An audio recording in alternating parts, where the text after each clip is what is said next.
Check. All right, good afternoon, everybody. Once again, may I have your attention? Good afternoon, everybody. Can you hear me? Clap once. If you can hear me, clap twice. Thank you so much. Thank you to our candidates for being here early. Brown Standard Time, you know how it goes. But first and foremost, we want to thank the Hamlin Yak for hosting this. Can we give them a big round of applause? And I know the owner was here, so I would love for her to come hear some words. Yes, she is. Please come on by. I know she's a community staple. Give her a big round of applause to the amazing owner.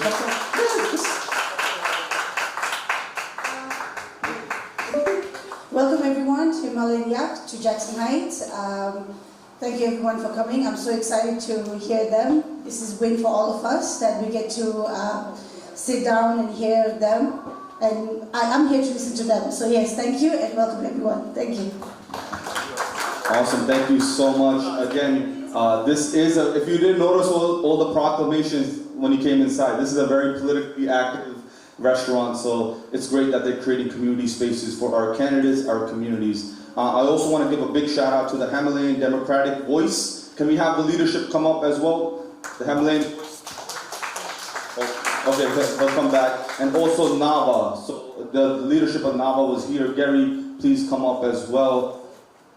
Where do you go? Well, these guys disappeared on me. Oh my God. What's going on? But okay, so before they come out, I guess I'll just do an introduction with the South Asian and Indo-Caribbean Democratic Club, which is us. So we're here. So thank you so much. But the whole goal of this club was to make sure the momentum that we saw last year with the mayoral race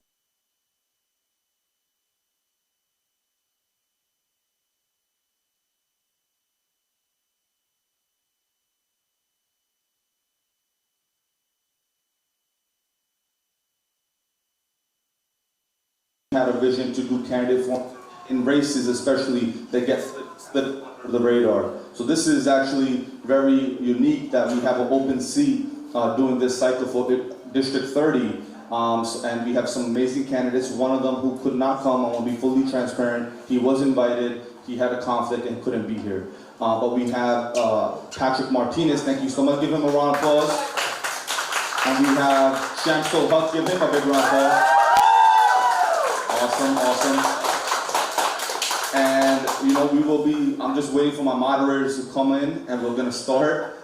They're not here, but once they start, and before we start the actual forum, we have a second forum right after this between the Senate candidates, Abir Kouas, as well as Stephen Raga. So please stay back for that as well. But this is a respectful dialogue. The questions have been determined by you, the community that signed up to be here. So keep it respectful. There will be ample time for them both to share their visions for this community, but we want to make sure that we all understand Next week is early voting, and they're taking out time to be here to share their visions. So we're very thankful that you guys took out that time. My moderators are here, so that's great. I would love for you, brother, can you come speak on behalf of NAVA real quick? So give it up for Gary from NAVA. Good afternoon, everyone. I'm Gary Young. I'm the political director of NAVA, the New American Voters Association. Thank you so much for coming to this very important candidates forum. It's going to be a very important election, so we're very excited to hear what the candidates have to say. And my co-moderator, Farhan, is here, so let's give it up to him and to say a few words. Good afternoon, everyone. How's everyone doing? Thank you. My name is Farhan Sharif, and I'm one of the co-moderators for this session. And just want to say that I just came in, traffic, the parking, all of it was a headache, but ultimately, we made it here. We made it. And let me just say something, how important this candidate forum is. This is important because we're bringing the community together. This is an opportunity for you to hear from the candidates, to hear what they have to say, to hear the case they need to make, and then that's when you guys can formally decide when going into the ballots while canvassing for these candidates. So I firstly want to thank the candidates for being here on a Saturday and speaking with the community and answering our questions. I would like to thank all of you for being here today with us and hearing the candidates firsthand. And I also want to thank the Himalayan Yak Restaurant for providing us with the space to bringing the community together, as well as our partners, the Himalayan Democratic Voice, as well as the New American Voters Alliance, for being part with us. So with that being said, looking forward to speaking with you guys, and let's get it rolling. And lastly, as the Himalayan Voice, we have a representative from them. Please, just last speaker, and then we'll head right into our moderation part. So give it up to Himalayan Voice, guys. Good evening, everyone. This is Chamang Lama. I'm the first Nepalese district leader in Queens. We've just been first time in the American history and Queens history. We start the debate in between our community. Actually, I represent the Himalayan community. We have so many Himalayan peoples are over here. We do believe this debate can bring weight together and make a great voice to see the Western Queens how we moving forward. So hope you guys best of luck. I think we do better than previous. Thank you. Thank you. Oh, wait, come back. I think it's an honor. Okay, I think we should do it at the end. That's for them? Yeah. You want to do it at the end?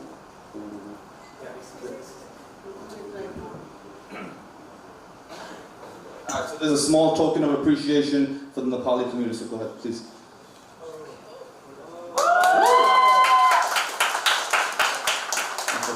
Patrick? Awesome. There you go. Now we're official. There you go, that's it. Whoever wins, just know they're in it for the community, so we're thankful. Now we're going to head into the moderation part. Again, please guys, respectful. Everybody Farhan's going to explain all the rules, but please let's be respectful, peaceful. Again, we're in this for the community, so I'll turn it over to Farhan. Thank you so much.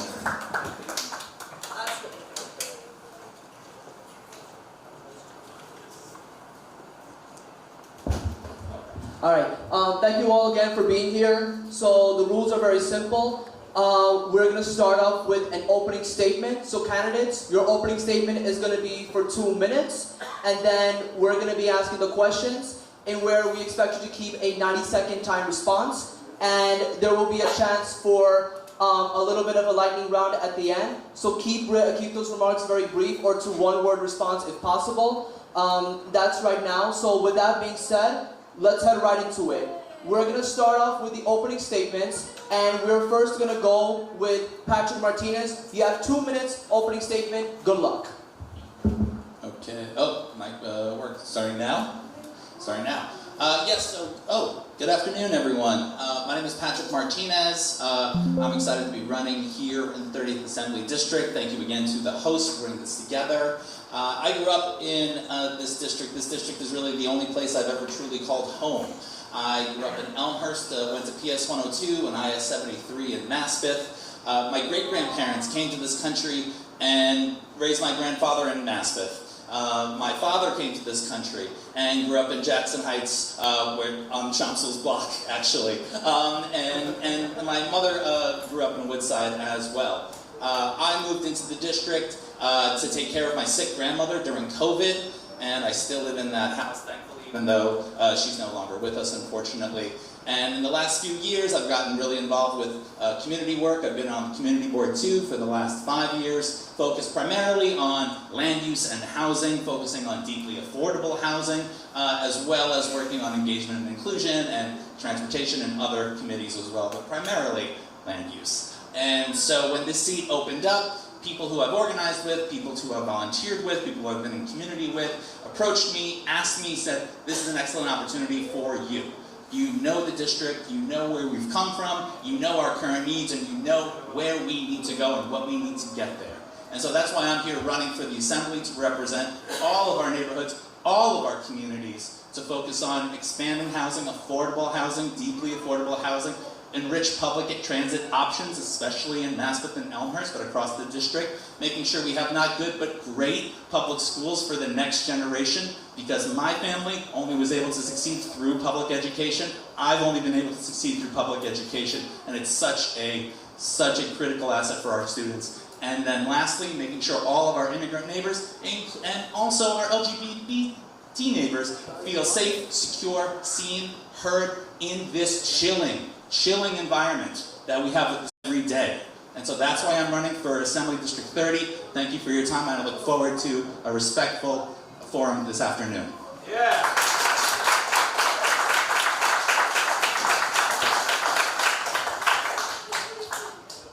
Thank you very much for organizing this event. My name is Shamsul Haq. As you know, I'm running for Assembly District 30.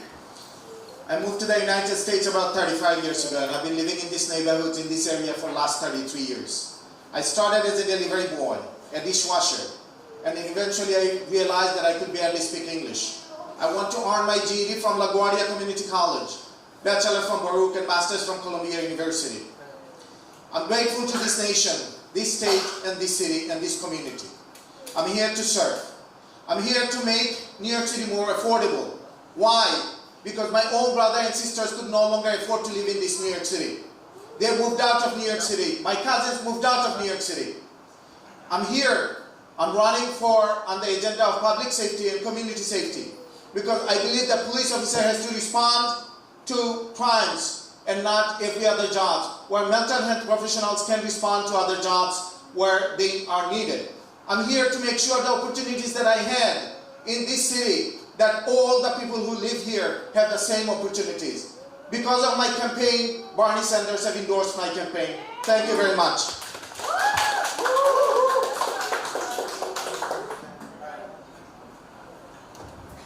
All right. Thank you for your 2-minute opening response. We are going to head into the first question.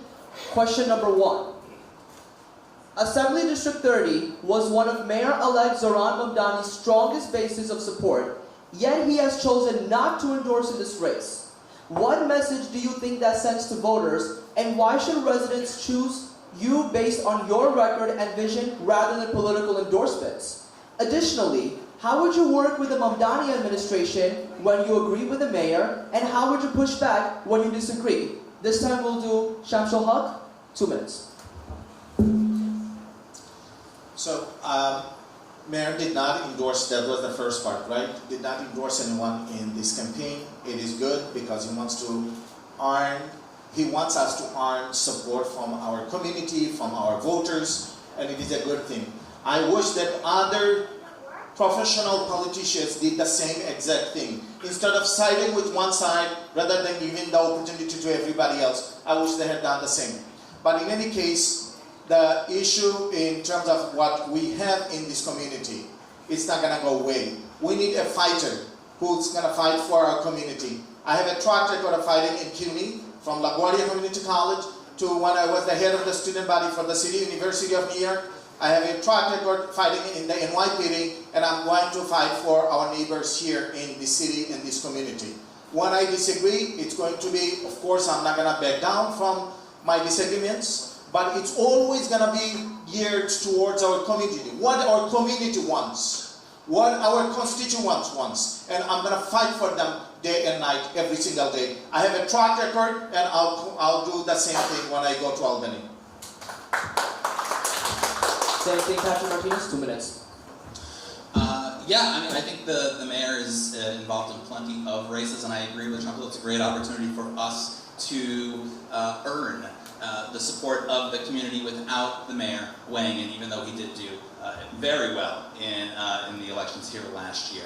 And frankly, when it comes to the mayor's agenda and working with the mayor in Albany, because the mayor needs partners in Albany for the city to succeed. And I feel incredibly comfortable to say that I would be the best advocate to advance the mayor's agenda in Albany when it comes to expanding universal childcare and strengthening it for new families, when it comes to strengthening our MTA and adding more budget and service to our public transit system. And then where I disagree with the mayor, I have very little problem explaining to folks where they might differ, such as messing with the real estate taxes that so many of us in Queens have built our assets or built our wealth after coming to this country from.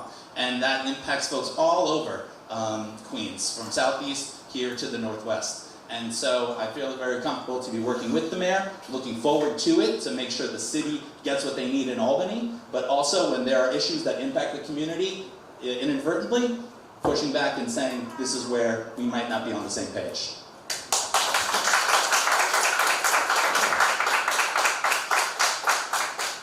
Thank you. Question number 2. Queens families continue to face rising rents, grocery costs, utility bills, and childcare expenses. What is the single most impactful affordability measure you would fight for in Albany? And how would it specifically help working class families in Assembly District 30? So I primarily, when I think of affordability, I think of how to reduce or slow the rate of rent and housing costs. I think of Mitchell-Lama, I think of the Big Six, I think of Local Law 97 and how to mitigate and make sure our Mitchell-Lama projects get all the funding they need so they can be anchors of stability in the neighborhood. But the number one issue is the New York Health Act. Healthcare is the second biggest cost, especially if you are a senior or a new parent. And so making sure the New York Health Act passes and is strengthened is an excellent opportunity to be a single-payer system at a large scale. We've seen it in other countries, we've seen it at smaller scales. We can be an example to strengthen the Affordable Care Act on a federal level while having a single-payer system here at home that increases coverage for everyone, and reduces costs across the board as well.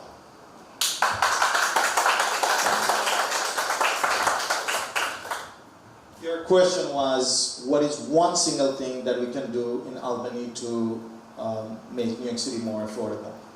Tax the rich. How does it affect? We can make CUNY and SUNY free again. We can support New York Health Care Act, right? We can afford to have universal child care. We can support TOPA and other nonprofit organizations that can help us make New York City and New York State more affordable. All right, thank you so much. The next topic is going to be housing. So here's the question. Assembly District 30 is experiencing both a housing shortage and concerns about displacement. How would you balance the need to build more housing with protecting long-term residents from being priced out of neighborhoods like Jackson Heights, Elmhurst, and Woodside? Starting with you, Shamsul. The question is building long-term housing project? That's what it is, right? Yes. So, it's funny. The people over the years, all of a sudden, right before the elections, come up with all these proposals, and they believe somehow they're gonna make things change, right? Look at the last 35 years that I've been living in this country. The people who are supposed to protect the working families in our districts have gone to Albany, and what they have done, they have protected the rich, they protect the connected ones, and they have done nothing to make New York City affordable. And that is the reason why we are here in this situation. So again, going back to tax the rich, we have to support TOPA. We have to, when we support TOPA, that renters can purchase houses instead of developers flipping those houses. We have to find a ways to support our small homeowners. Personally, I'm a homeowner, so I know how this month, when the heating bill came in January, it was astronomical. I know that people living in our district, they're suffering. All the bills are going up. We have to find ways to make laws that will help fair tax law for people in our districts and rest of the state. In most importantly, the people who say they are going to do X, Y, and Z, you have to look at their track record, who they have been supported by and what they're going to do. I have a track record that shows that I'm going to fight and I'm not going to be afraid about it. Okay, so the question was... You want me to repeat it very quick? Yes, thank you. Assembly District 30 is experiencing both a housing shortage and concerns about displacement. How would you balance the need to build more housing with protecting long-term residents from being priced out of neighborhoods like Jackson Heights, Elmhurst, and Woodside? Yes. So, with the incredible demand for housing in our areas in particular, I mentioned Mitchell-Lama before. I joke it was so successful, we really didn't continue it past the 70s and 80s. Having a redefined Mitchell-Lama program, I really love Assemblymember Gallagher's social housing plan and how to make that a reality to increase our public housing here in the area so the areas are bountiful in our supply, but affordable for our neighbors and long-term residents. And then when it comes to home ownership is important. I know there's a lot of homeowners in the area, and in particular, I want to make it easier for first-time homeowners over the age of 40. Those are folks who got caught up in the recession and have struggled to catch up ever since, get a piece of that American dream with making it easier for first-time homeowners over the age of 40. Thank you. The next question is about immigration. Assembly District 30 is home to one of the largest immigrant populations in New York, and many families are increasingly concerned about federal immigration enforcement, including ICE operations, deportations, and the fear that even routine activities, going to work, taking children to school, or seeking medical care could place loved ones at risk. What concrete actions should New York State take to protect immigrant communities? And where do you believe the line should be drawn between state cooperation and federal immigration enforcement? In addition, would you support expanding New York's sanctuary protections, immigrant legal defense funding, or additional restrictions on state and local cooperation with ICE? Start with Patrick Martinez. Yes, that is a multi. Did we get it? Okay, we got it. Sorry. So yes, I'll try and answer all those parts as best I can. First and foremost, need to be passed in New York for all, and make sure that no law enforcement, no local or state law enforcement, coordinates or shares information with federal ICE. This ruthless thuggery that we see in our streets is terrifying our neighbors. This supposed law enforcement is doing the opposite effects. Children are not going to school. People do not go to the hospital to get health care. People in domestic situations are afraid to call the police, making it even more precarious at home. This is stifling. This is chilling. This is not a thriving community, and this is not the Queens that I remember or my parents remember. And so we should not be coordinating. We should be strengthening our existing laws, making sure everyone that goes in front of a federal immigration judge in New York State has legal representation. They don't currently, so that people can have a fair chance in court to make their case to stay in this country. And we should absolutely be, I want to make sure I covered everything. We should absolutely be strengthening our sanctuary laws across the board so that New York can continue to be, especially Queens, especially these zip codes, can be a launch pad for new Americans, not only for today, but for future generations, as it always has been. So, thank you. Thank you.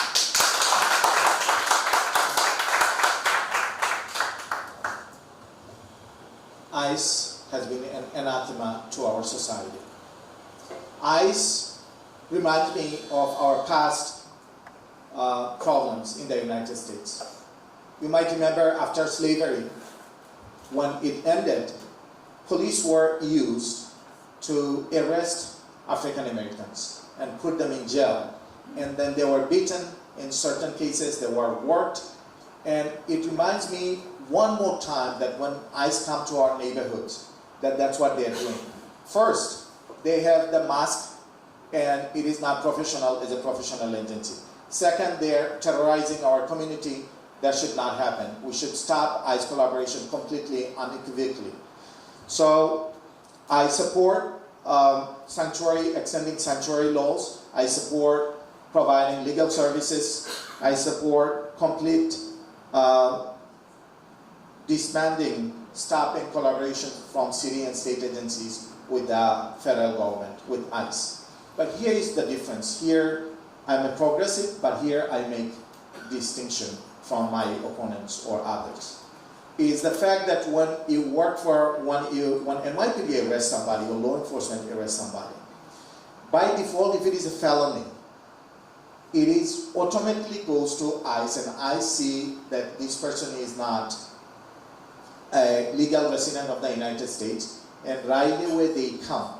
And it is not disclosed in public, but we know that this is what happens, and that's how it happens. So I want to stop that thing, and I want to serve in the oversight committee for the state level, so I can see where city and state are collaborating with ICE, and we can stop it completely.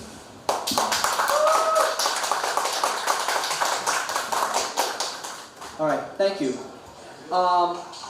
This next one is going to be about public safety. So here's the question. Residents often express two concerns at the same time. They want safer streets and subways, but they also want fair policing and strong community trust.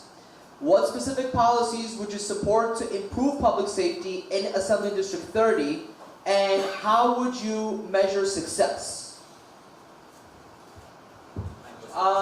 We'll do Shamsul first. Not a problem. You know, it's unfortunately, through what happened over the last 20, 30 years, the way we have treated, we means the NYPD has treated, and law enforcement have treated some of our African American brothers and sisters and Latino brothers and sisters and other minorities was not productive. It created a bad vibe and negative perceptions on NYPD, and this should stop it completely. Now, I have worked for the NYPD for 21 years, including 10 years investigating police corruptions and excessive force. I've worked in slowest precinct, but also supervised in busy precinct in the South Bronx. So I understand how public safety works. One of the things that you see, that when police officers sign up for their job, they want to respond to violent jobs or crimes, right? But they are being sent to every single jobs for every single thing. And that should not happen. That is the reason why I supported Mayor Mamdani's community safety plan. I was one of the advisors to his plan before he made it published. I reviewed the entire proposal.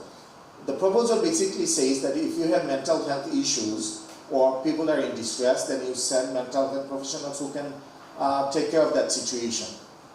If there is a homeless situation, then other people can take care of those situations. Police do not have to respond. And when police respond, they only respond to the crimes and where people are having problems. So what's going to happen is if you free up some of their time from police department, it will allow them to focus on heavy crimes, and people will be safer and better.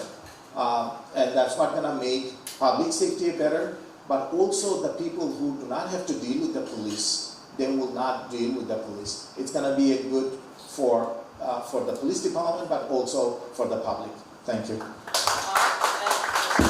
Sorry, there's one more follow-up to that question that I had missed out. Just very quickly, we're going to give you an extra 30 seconds for this. What is one public safety policy you support that members of your own political coalition might disagree with? Follow. Well, I support the Daniels Law Act that I'm going to support there. And I'm not sure what my opponents or others would support or don't support, but I know what I support. Daniels Law is going to do the same thing what Mayor Mamdani has proposed in the civil level. All right, thank you. You want me to repeat the question? Okay, yeah, it is a little loaded, so I'll repeat it, okay.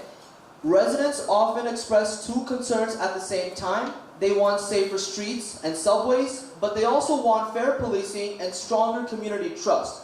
What specific policies would you support to improve public safety in Assembly District 30, and how would you measure success? And as a follow-up, what is one public safety policy you support that members of your own political coalition might disagree with?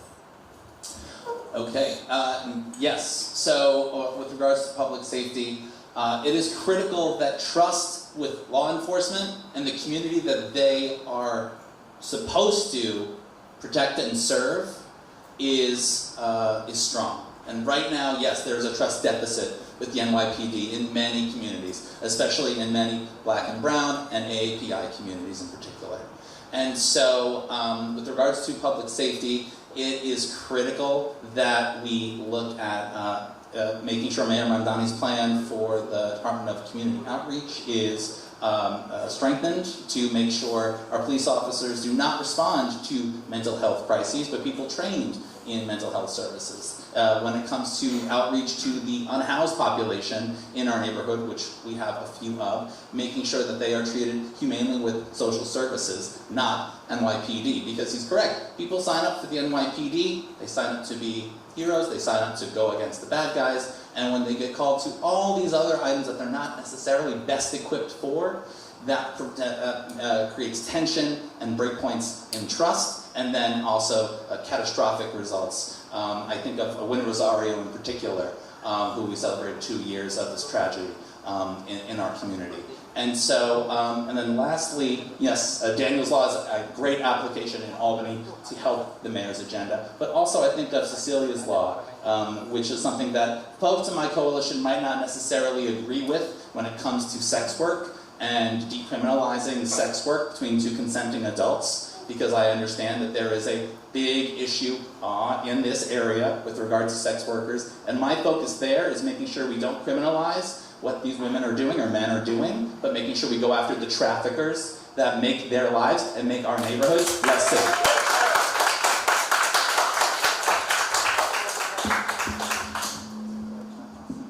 The next question is about education. Many families in District 30 rely on public schools that face overcrowding, uneven resources, and growing mental health needs among students. What are your top education priorities, and how would you ensure that schools in Queens receive the resources they need? In addition, do you support changes to specialized high school admission, and if so, what changes? Patrick Martinez? As far as addressing needs in the system currently, in this district in particular, I want to make sure we have as much in-language services for children and families as possible. We have a multitude of languages here, and children are only going to be able to thrive and learn if they have those in-language education, in-language services, the handouts to take home to their parents to understand what is being taught back at home. And so that is something in particular to our district. I also want to make sure that we don't have a universal pre-K and childhood here in the district yet. We're not part of the pilot, being an advocate for making sure new families, young families, have those services is critical as well. And it's beyond that, it's also strengthening CUNY and SUNY systems so that all in-state residents don't have to pay a dime for an excellent career post K-12 education. And the last question? Sorry, there's a few.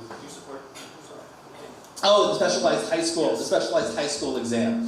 Yes, full disclosure, I went to a specialized high school. I've taken this exam, and I know there are problems with the exam, but no, it is a bar that many individuals in our community strive, work hard for, and can achieve. And so there are ways to kind of evaluate along the edges, but by and large, keeping it a test, not an evaluative process for private school kids to game, is not the solution.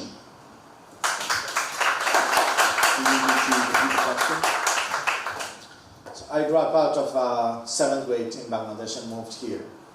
And earlier I shared with you how I went back to school to learn English and earn my GED.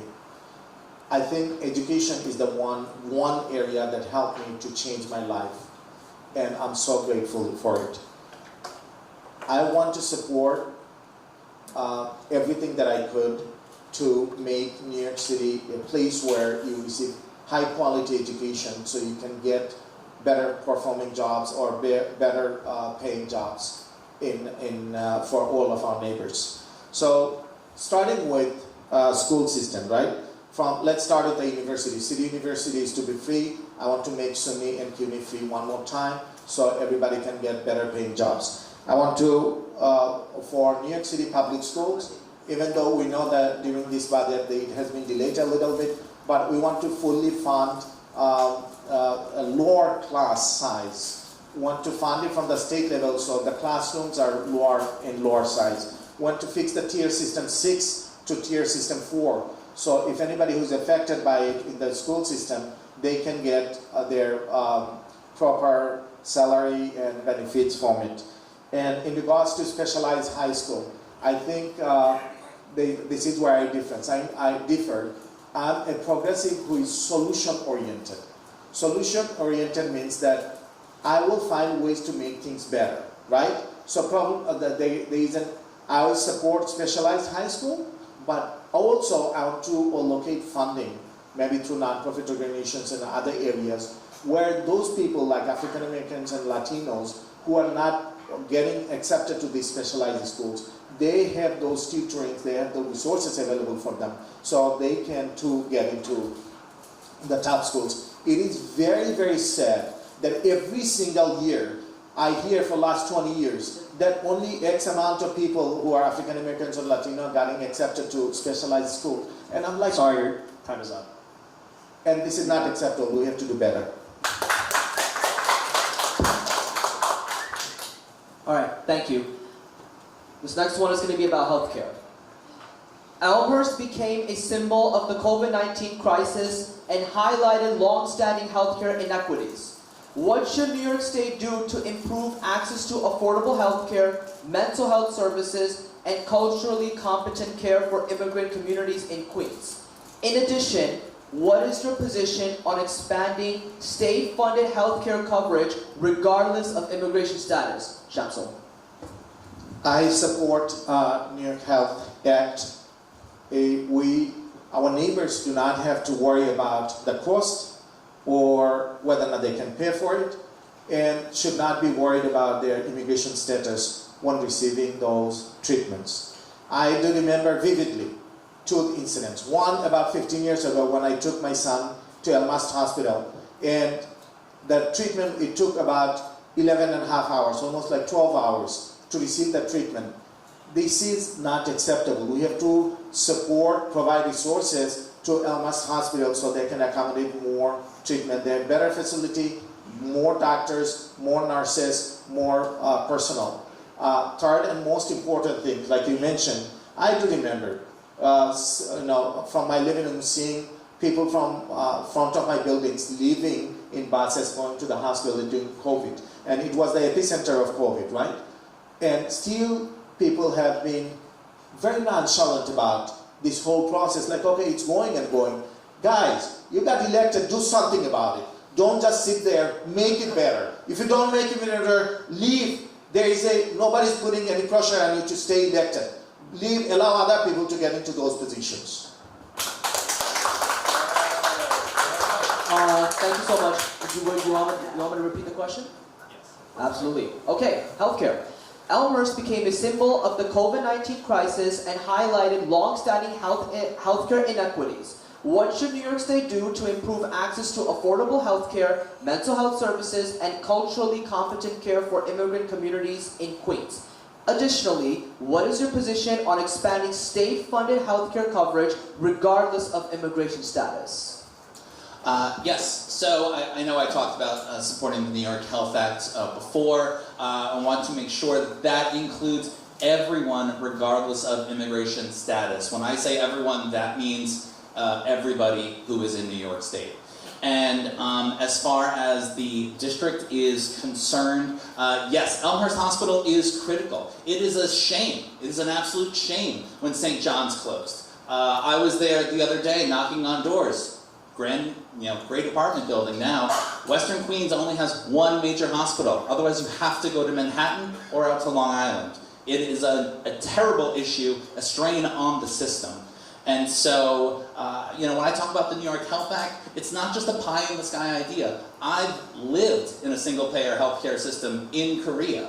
I had a coverage, no questions asked, could walk into any hospital, could walk into any medical facility and be cared for if I was sick, if I needed a jug, what have you. And so, and as far as expanding beyond just healthcare, but to mental health care, I know we talked about mental health services, but how do we strengthen public care to include mental services and dental, which is often not included as well, but critical for us because we choose as a society to have sick members or healthy members. We choose to expand care to our neighbors or to have less healthy communities. And we all feel those impacts or those rewards depending on the seeds that we sow as a society together.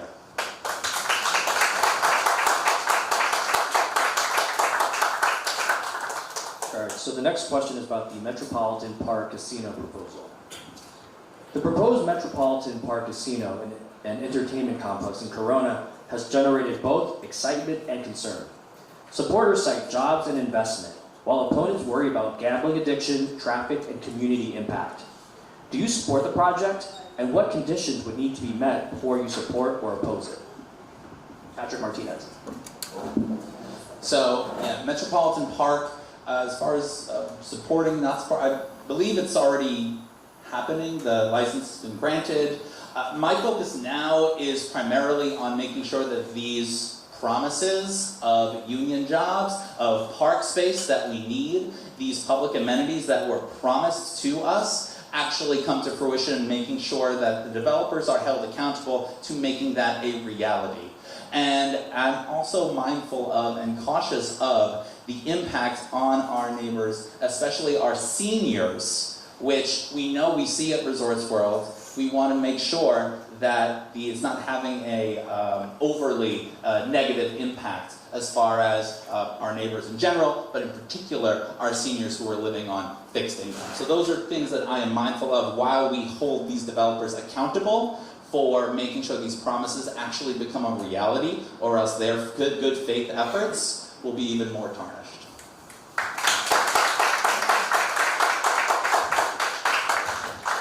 I clearly do not support casino project, but now that it has passed, I think we have to ensure that the things that they have promised to improve the community, those are done, one, but also we need to provide education to people who may get involved in addictions and other issues.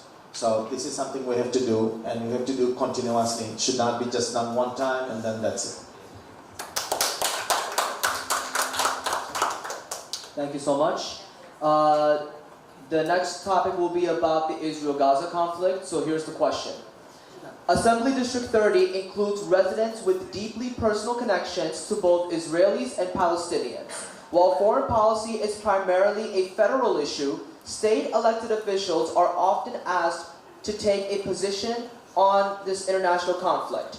How do you view the ongoing Israel-Gaza conflict, and what responsibility, if any, should New York State lawmakers have in addressing its local impact on community relations, hate crimes, and public discourse? In addition, how do you plan on tackling the rise in Islamophobia and anti-Semitism this conflict has led to right here in New York City? We will start with Shamsul. I see lots of components, so I'm going to try to finish it in 2 minutes. I have been living here for a long time, I mentioned, and I have friends from all different countries, and I have great respect from all different religions, race, ethnicity, and everything. When it comes down to my philosophy, I believe in Mahatma Gandhi's philosophy rather than violence. I believe violence begets violence. When you take somebody's own land when you harass somebody else, when you bomb somebody else, regardless of race, religion, or ethnicity or background. It is not acceptable. I don't believe that it is any race or religion is doing it. I think it's just a small portion of people, and they're using religion to cause those kind of problems. I support the peaceful people of Israel. I support peaceful people who are Palestinians, and I will introduce a bill in New York State called Not in Our Dime to make sure that our tax-funded money is not going to build more stuff in occupied territory.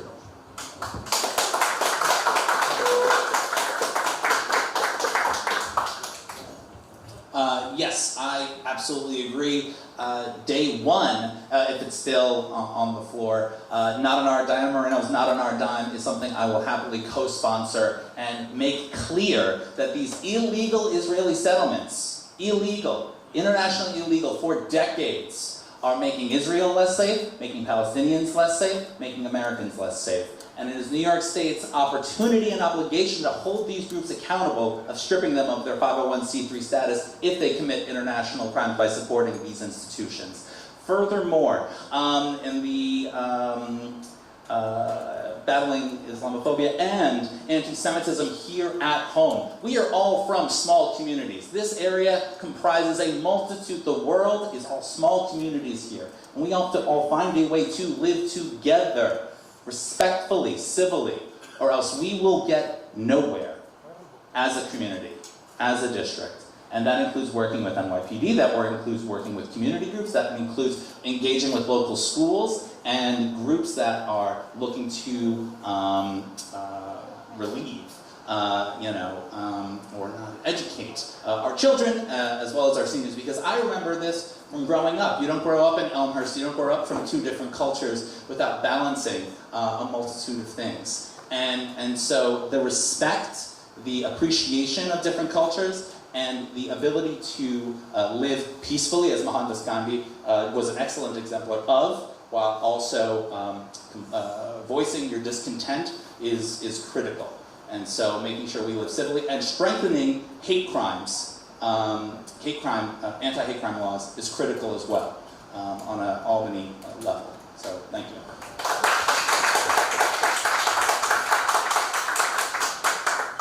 Thank you, candidates. We will now be moving to the next section of our question and answer session, and this is a new one called Specific Questions for the Candidates. So you will each be asked one question that you only will be responding to. So the first one will be for Shamsul Haq. Shamsul, throughout your life, there have been instances where you have expressed views that were critical of the Democrat Socialists of America and certain progressive policy positions. Yet many of the priorities you are campaigning on today overlap with those championed by progressive leaders and organizations. How would you describe the evolution of your political philosophy, and why should voters view your current positions as a reflection of genuine conviction rather than political adaptation to the district's changing electorate? 2 minutes. That's a great question, and I'm grateful. I am a capitalist, but I'm not a greedy capitalist. What does it mean? It means that I have seen over the years, just looking at 30 plus years, looking in New York State, the rich kept getting richer. The poor and working people continue to remain in the same situation. Their struggle continues. Seeing this, I have felt a strong urge to support taxing the rich, so this way we can make our society fair. Fair also, for 21 years we pledged to the allegiance of the United States, right? While working for the NYPD. And the Pledge of Allegiance says, in the end, it says, fair, justice and fair for all. Lots of times we forget that portion of being fair. So we have to be fair to the people that are living around here. We have to be fair to our community, regardless where they live. Whether it is economic issue or social issues or any other issues that we see. Every time we have to think that what is fair and what is not. So I want to be fair. I have made some statements. I don't know which one you are referring to, but I also made the statements for a long time that I support Bernie Sanders' initiative of taxing the rich and make New York City and America more affordable. So the next question is for Patrick Martinez. Patrick, you come from a political family with deep roots in Queens Democratic politics through your uncle, former Congressman and Queens Democratic leader Joe Crowley. Since his defeat by Congresswoman Alexandria Ocasio-Cortez, Queens politics has undergone a significant transformation, with a growing emphasis on grassroots organizing, progressive activism, and challenges to traditional power structures. How has your family's political legacy influenced your own approach to public service? And how do you see yourself representing a district whose political identity has evolved so dramatically over the past decade? So yes, that's true. My family's been involved in public service for generations, and I picked that up at a young age. Civic engagement, being critical, showing up to rallies, being politically involved, reading the news on the latest issues of the day. And so yes, that has kind of fostered a civic engagement, made a core component of my being. Of course, I tried to take a different career, and I've only lately gotten involved in civic engagement when my career allowed me to in the last, like I said, 5-6 years. And then as far as adapting to the changes, coming from this community, I am the change. As far as a progressive voice is concerned, you should see our family Thanksgiving table. I am certainly in the minority in more than a few occasions, and gladly so. Because I make my case for why certain issues need to get elevated, certain voices need to be clarified and heard more, and why some folks that have a prevailing opinion are wrong. And so yeah, I have no problem being the progressive voice in my family, for this community, and so yes, the community has changed, but I've grown up in this community, like I said, coming from multiple cultures, growing up in public schools in Elmhurst in the 90s, and so yes, I have a strong civic engagement, but also feel very comfortable with the political realities of today because I'm living it on the community board every day.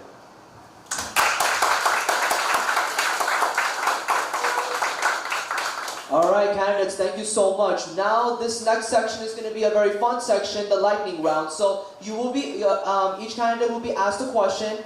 Just give a very short, brief response. Some of them will be yes or no. Just state it very briefly. Gary, take it away. So, favorite restaurant or small business in the district? Favorite restaurant, I really love El Mariachi on Roosevelt because it's one of the few that's really open late. So yes, it works for me. Itali Restaurant and Groceries by Diversity Plaza. Favorite pastime or hobby when not campaigning? Watching soccer games. Rooting for the Knicks this week.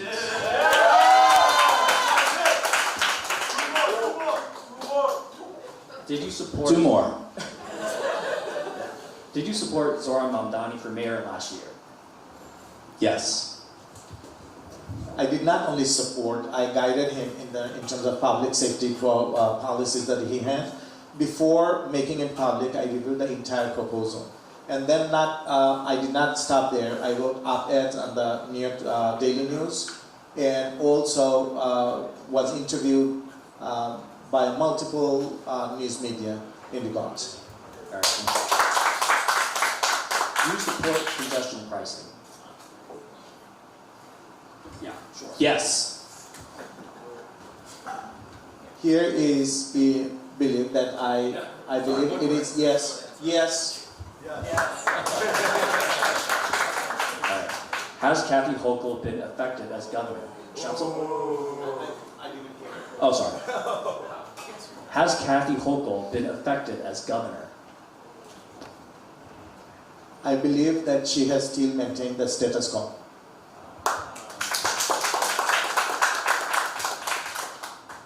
She's been effective in working with the mayor to help the city. Do you support Chuck Schumer as the Democratic leader in the Senate? Patrick? No. No, and we have to find alternative.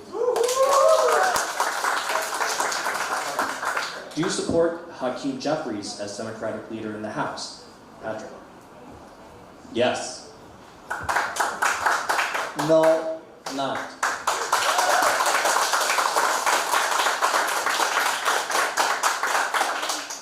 Do you consider what Israel is doing in Gaza a genocide? Shamsul? It is 100% genocide.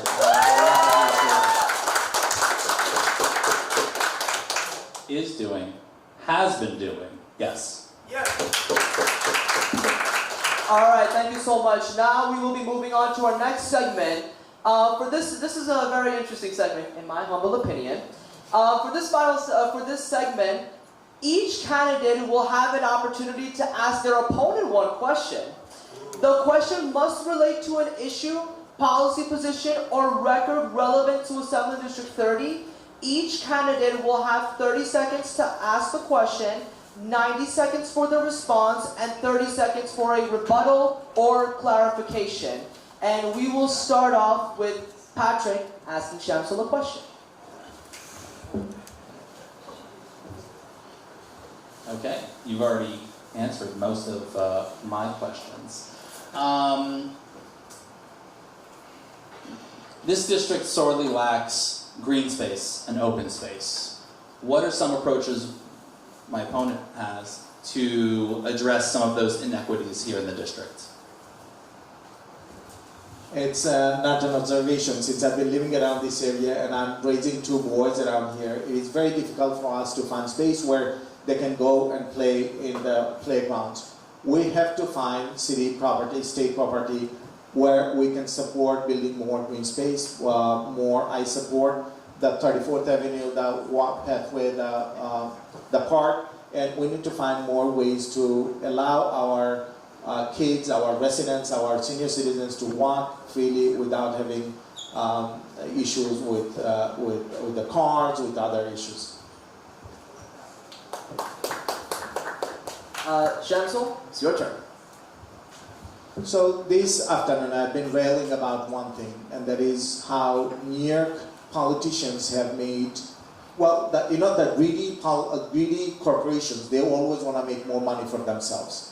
But the people that we elect are the ones who should provide us with safeguards. They are the ones who are supposed to protect working families. Now, corporation is getting involved and has been getting involved because they want to make policies that favor them. There is one corporation or a corporation. Keep it to 30 seconds. 30-second question. Yeah. That DoorDash has taken a step to support my opponent in his favors of his campaign. Can you here publicly denounce their support because they are representing the corporate interest?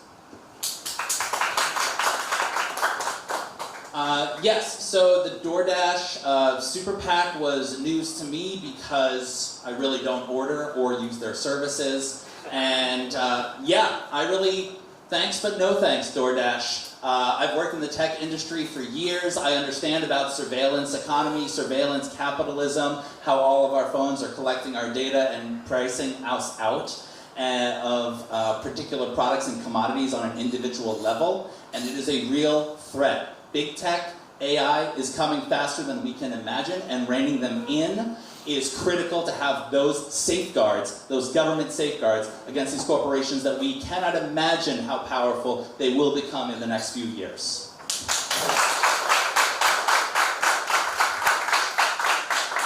All right, thank you.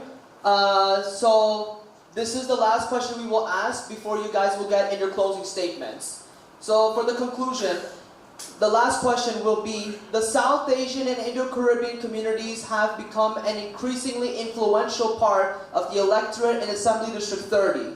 During the 2025 mayoral election, we saw record levels of voter participation, civic engagement, and political organizing from these communities. If elected, what specific steps would you take to ensure South Asian and Indo-Caribbean residents remain engaged with government beyond Election Day, and how would you make sure their voices are represented in Albany? Patrick, 2 minutes.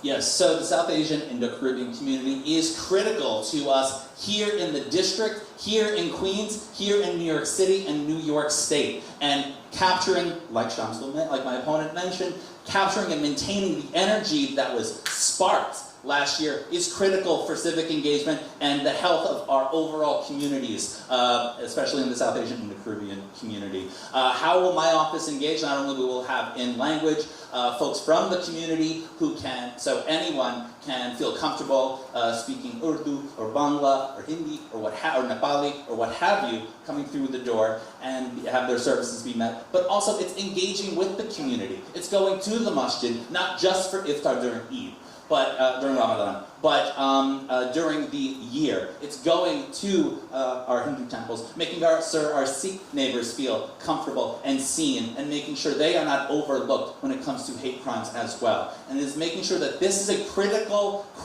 community that is rightfully elevated and growing, and make sure that their needs are met to the fullest of Albany and to the fullest extent of City Hall's power and potential.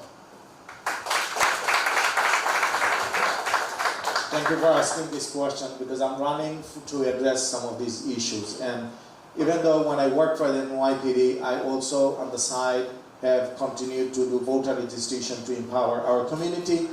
You know, something of our South Asian community do not have enough representation in city and state level.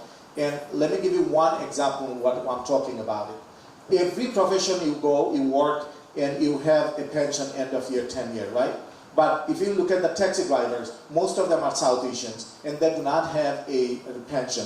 Why not? Because nobody looked into those people, because they are just working every single day, moving New York City, but nobody cared enough about them. What I want to do is that help them find in a way to so they can have a pension. So when they work for 5 years or 10 years or 20 or 30 years, their pension continues, they have a 401k account, and they can continue to move wherever they're moving and get a pension. I want to continue the voter registration. But most importantly, we have to address the way you energize people, the way you continue to engage with them is what's in it for them. We have to connect to them, and we have to serve their interests, what is fair to them. And it should not be only exclusive to South Asians, it has to be for all of our communities, because we believe as one. All my friends left Woodside. Lots of my friends left Woodside, but I'm still living here because of the diversity, true diversity. And I would want to represent everybody, not only South Asians, but of course, I will put a priority for the South Asians in that regard. Thank you so much, candidates. Last but not least, this is the time for your closing statements. You get 2 minutes each. Patrick, with you. All right. Thank you, everyone, once again. Thank you for the host. Thank you for you all. Thank you to my opponent, who's brought great answers and great questions to really sharpen the debate and civic discourse here in the 30th Assembly District. It's such a critical exercise in civic engagement and civic virtue. And so, yes, you've heard my case. You've heard the beginning of my case. Like I said, I have deep roots to the community. I have deep civic engagement roots in the community as well. But like I said before, I understand where we are today, and more importantly, where we need to go. And that is, like I said, critical when it comes to increasing our housing supply, increasing our deeply affordable housing supply, either through social housing or through Mitchell-Lama, or through strengthening first-time homeowners as well. But also making sure we have amazing schools that can engage the community, and so families and children feel safe, seen, culturally competent curriculums to be recognized and have a sense of place and home here, and sterling results to go even beyond the K-12 experience. Public transit, strengthening our public transit system, especially, like I said, the IBX and Maspeth, hopefully the Queens Link, I know the mayor is making that a little precarious, and the LIR in Elmhurst, and making sure all of our neighbors, especially our immigrant neighbors, feel safe and comfortable in this environment. And these masked men with armed automatic weapons do not harass us and terrorize us in our streets, in our homes. And so I'm here to represent all of us in this community, in these neighborhoods, in Albany, because I am confident in my own experience working on the community board, my own compassion, my own convictions, and being the best advocate for the mayor's agenda here in Albany. So thank you all, sir, for your time this afternoon. I believe my time is approaching. So thank you. Oh, there you are. Thank you.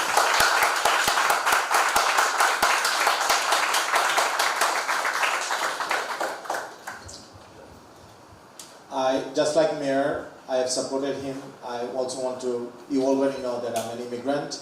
I've been living in this neighborhood for a very long time, and I understand the struggles of the working people.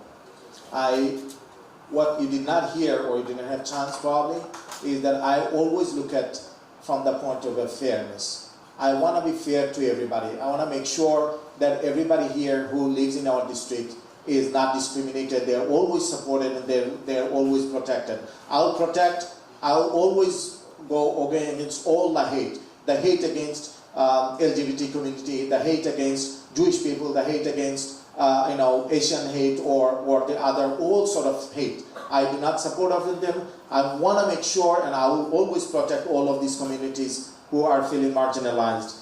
The thing is, here you have heard our vision for our community, and you have heard very clear and articulated vision from my opponent. But here is the difference between me and my opponent.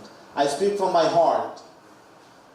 When Mayor Giuliani, 1998, told me that I cannot go to CUNY because I had to take a remedial class, I started fighting back. When 2003, I was the head of the student body for the City University of New York, and Governor Pataki cut $500 million from CUNY budget. I led the fight in the Albany with CUNY and SUNY and NIPARC and other organizations. And eventually, he was able to reduce only 200 million as opposed to 500 million. When I joined the NYPD, when 9/11 happened, I joined the NYPD to protect our people, but also to eliminate the notion that Muslims are the one who caused this problem. This is not the case. I fought against corruptions and police corruptions and excessive force when I investigated corrupt police officers in the NYPD. When the time came to help our community, I did voter registrations. So I have a strong track record, and I'm going to continue to fight for our community. Thank you very much. I hope I seek your vote. Thank you very much.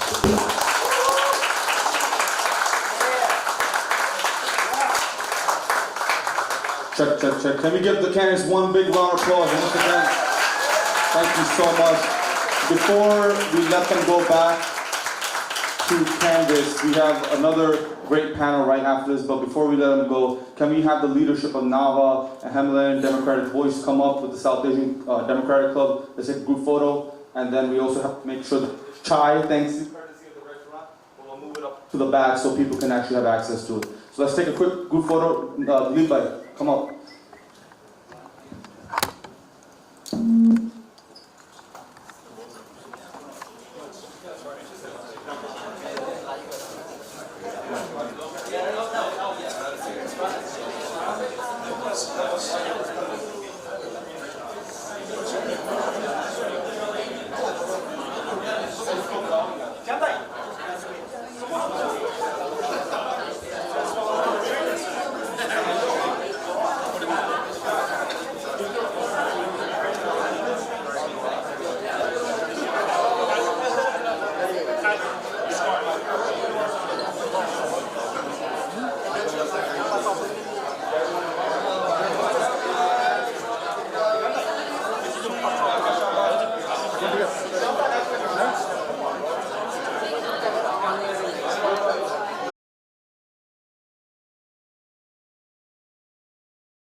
All right, guys, please, once again, let's settle down. We are ready to begin. Before we begin in Desi culture, in Nepali culture, in Hawaiian culture, they want to honor you on behalf of the community, so I'll let my brother come up and do the privileges. So, come on, honor Assemblymember Raga. Give it up for Assemblymember Raga. Abir Kawas. Yeah! Give it up for Abir once again. Yeah, and Nixon 4. All right, cool. So we're about to begin right now. So take your seat once again, and then we'll dive into the program. And feel free if you want chai, now it's stationed in the back. So feel free to grab a cup. Before actually I begin, we have some district leaders in attendance. I just want to acknowledge. We have our good brother, also a co-sponsor of this event, Dilip Nath, who is here. Where did he go? Please come up. Come on. Okay. We have District Leader Melissa. Please take a bow. Thank you so much. And we have District Leader Rita as well. Please take a bow. There you go. Awesome. Thank you for doing the amazing hard work. Now we're ready to begin. So hopefully you enjoy. Stay tuned. Stay for the whole program. And like I said, we're going to be as timely as possible because I have a canvas to attend after. All right. Let's get it.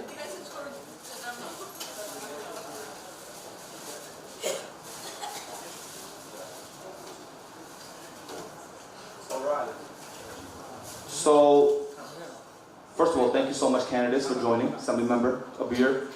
This one's pretty straightforward. You both have 2-minute opening statements. So we'll start with Assemblymember Raga.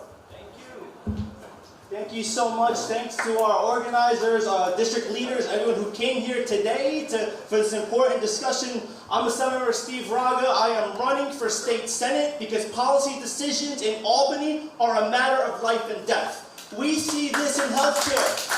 We see it in housing. We see it in immigration. And with that guy in the White House doing everything he can to squeeze working people across the country, we need policies that push back, and we're going to do that by taxing the ultra-wealthy, making sure they're paying their fair share. I am running for office because at the age of 7, my father passed away because we couldn't get the health care access he needed to keep our family whole. That's why I believe healthcare is a human right. I do not want anybody in our state to ever feel that pain like my family did. And as a state senator, I'm going to make sure that we pass the New York Health Act so that universal healthcare will be the law of the land.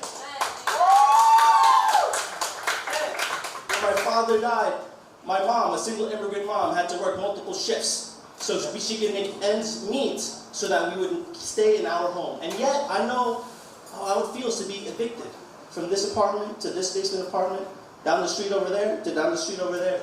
And I want to make sure that nobody ever feels like they have to be pushed out of their home and their neighborhood that they love. And as a state senator, I'm going to make sure that we expand affordable housing, not just here, but across the state. And lastly, being the son of immigrants in a broken immigration system, I know how it feels when families are torn apart. And I'm going to make sure that we pass strong legislation and put budget into immigrant services here in New York State, and ensuring that no one feels unsafe going to school, going to the grocery, going home. And we're going to get that and get those resources by making sure the billionaires pay their fair share. The millionaires actually put more piece into the pie here. And that's how we're going to make sure that we are going to get in the future and forward in our Senate district. I'm Assembler Steve Raga. I'm happy to look forward to earning your vote, and I hope that I could get it on June 23rd. Thank you so much.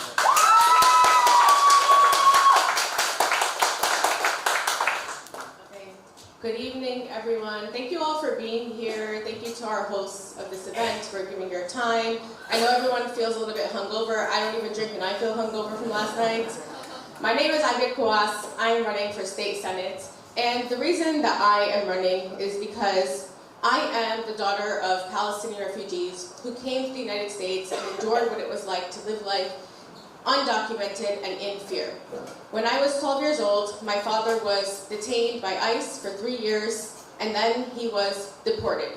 And that forced my family to live a life of economic instability, inconsistency, and it also showed me that I had to fight for my communities, for my neighbors, and for all of those who are suffering under these unjust systems. And that's what I chose to do. I became an organizer, and I organized for immigrant rights, I organized for police reform and accountability, I organized for higher wages for workers, and I began to understand how difficult it is to organize our communities, but one of the most difficult things that we often face is politicians who do not act to the political will of what the communities are asking for. And that's why I'm running for office today. I believe there are too many politicians in office who are too slow to act at this moment. We need a change in democratic leadership. We need a change in leadership in Albany. Albany is a place where we stay in stagnation. Us as organizers struggle to get the policies that we need passed every single legislative session. And there has to be a shakeup of the status quo in Albany. And that's why I'm running for office. I'm running because I want to bring communities in. I want to fight for the people of Queens. I want to fight for New Yorkers. And I believe that we are fighting for the world and the world's borough. That is a huge part of our platform. Queens is one of the most diverse places on earth. We represent so many constituencies, and we need to make sure that we are centering the most marginalized of our communities when we are entering into the halls of power. We need people who are leaders, we need people who are bold, we need people who are willing to stand up for power so that we can change the status quo and change things. So thank you all, and I'm looking forward to engaging with you today. Awesome. Thank you so much. Just quick ground rules before we ask this first question. Each candidate will receive 2 minutes to answer the question, 30-second rebuttal if needed. Try to stay within 2 minutes. We will give you hand signals. We don't want to, I know it's going to get passionate, so just try to stay within the 2 minutes. For the first question, I'll hand it over to Kate. Okay, thank you. The first question, it's going to be on political alignment, endorsements, and governing approach. State Senate District 12 is widely seen as part of a growing progressive coalition in Queens, but also includes a broad spectrum of Democratic voters, from labor-aligned moderates to Democratic socialists and tenant organizers. Both of you have significant endorsements from different wings of the Democratic coalition. So the question is, what does your campaign say about the future direction of Queens politics, and how would you govern in Albany when you are expected to build coalitions across ideological divides within your own party? And we'll start with Abir, please. Thank you so much for this question. We were so lucky as a campaign to, one, be recruited by the Democratic Socialists of America to run for office, and that was my first entrance into building a coalition with people. And then I was able to bring in my own coalition from my organizing experience. We have the endorsements from the Muslim Democratic Club of New York, Drum Beats, an organizing partner that I've worked with for years, Jewish Voices for Peace. Some of these groups are day one supporters of Zahran Mamdani's mayoral campaign. The People's Victory. They are the groups that helped us achieve the People's Victory, and I think what so many of the groups who've endorsed our campaign represent are groups that are really interested in transforming New York State, transforming politics, and bringing politics back to the people, and really delivering an affordability agenda that everybody is looking for. And that's what I'm looking to do. Secondly, as an organizer, this is the entire crux of what I want to do as someone in office. I have been the person who has got to go to elected officials' offices and try to work with them to pass policies. I want to instill a system of co-governance, a system of consultation with all of the groups who've endorsed me and all of the groups who haven't endorsed me, because I believe that we need a full, broad coalition on the left to help us achieve the policies that we need to deliver for our people. And so I'm really invested in consultation, figuring out how to help people pass their policy priorities while I'm in office and being a partner to the groups I work with, but also actually building relationships with a diverse coalition of people who may agree with me or not agree with me. I think for many of the policies that, especially that I'm working on, sometimes it really takes a person being in the room, and not just being in the room, but being in the room and being bold and demanding that people listen and that they actually start the conversation for us to make change happen.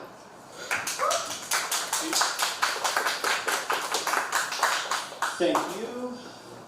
I'm proud to have received the endorsements of dozens and dozens of unions, of community organizations, democratic clubs who fully support our campaign and have supported me as a candidate in previous elections as well.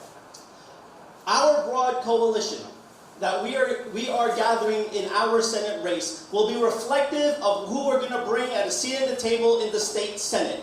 From this neighborhood to that neighborhood, this organization to that organization, this Democratic club to that Democratic club. And it will not just be during an election, it will be year-round, because we need voices at the table throughout all months of the year. And nevertheless, although of my proud slew of endorsements from Jumani Williams, our public advocate, to 1199 and NISDA, our healthcare workers that are in the front lines taking care of New Yorkers in our darkest hours here in COVID, I know either way the best endorsement are the people here on the ground. I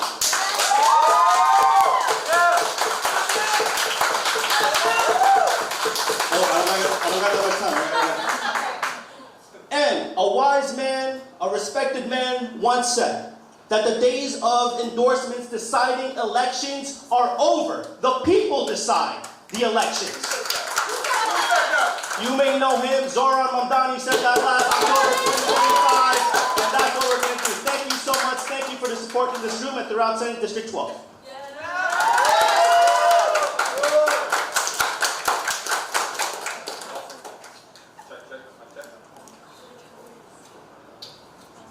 Check. Okay, cool. So thank you so much, guys. Keep the applause. I know everybody's passionate to a minimum, so we can hear from our candidates. The next subject we're going to be talking about is affordability and cost of living.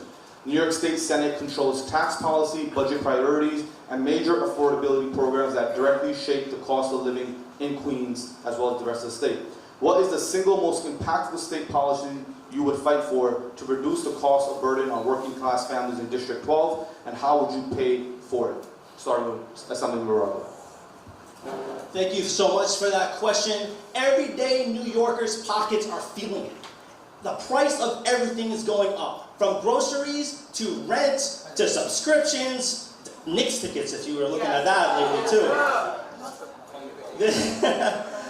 This is a little ridiculous, and I am proud on the Assembly side to be a co-sponsor of all the Invest in Our New York set of bills that are looking to tax our ultra-wealthy, our corporations who have never been paying their fair share, and making sure that we take that revenue, that increased revenue, and spread it to public services, nonprofits, healthcare, childcare, home care, everything we may need. And at the State Senate, I look to fully champion the Invest in Our New York package of bills so that corporations can actually give a little to our community. So that millionaires and billionaires can actually, instead of taking vacations or doing all that, we can take money and invest in making sure everybody in this room has full health care. Everybody in this room does not have to worry about rent increasing, and everybody in this room does not have to worry about your student loans coming at you and calling you every month. We got to do that by taxing the rich. I'm happy to do that at the State Senate.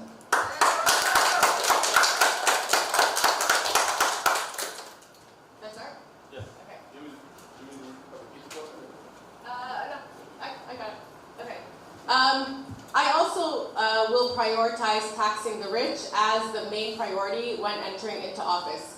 Many of us know that millions of us voted for an affordability agenda. Millions of us are waiting for that to be delivered. And as much as that we're able to accomplish that on the city level, we're going to need the revenue through state. State is where the budget is negotiated. State is the intermediary between the city and the federal government. And so what we need is to get that revenue. We're going to get that revenue by taxing the rich.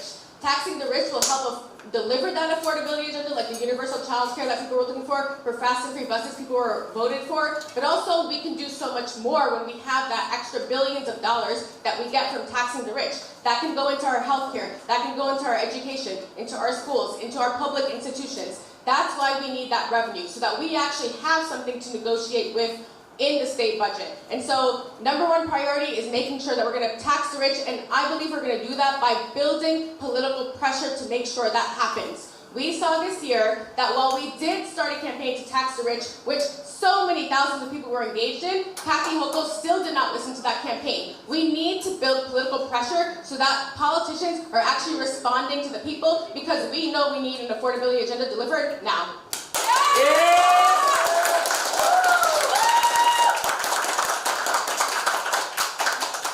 Thank you. And now we move on to question 3, which is on housing and rent crisis. District 12 is one of the most rent-burdened areas in New York City, with increasing displacement pressure in neighborhoods like Astoria, Sunnyside, and Ridgewood. Do you believe New York State is doing enough on housing production and tenant protections? If not, what specific change in state law would you prioritize first? Yes. I'll start first? Okay. Yes. We all can agree that housing is a major crisis that we are all facing right now. Whether you are extremely low income or even middle income, we are all struggling to afford our rent. My rent literally just went up this month, and so I'm feeling that too. Now, what we need to make sure that we do is make sure that we are prioritizing a new way of thinking about housing.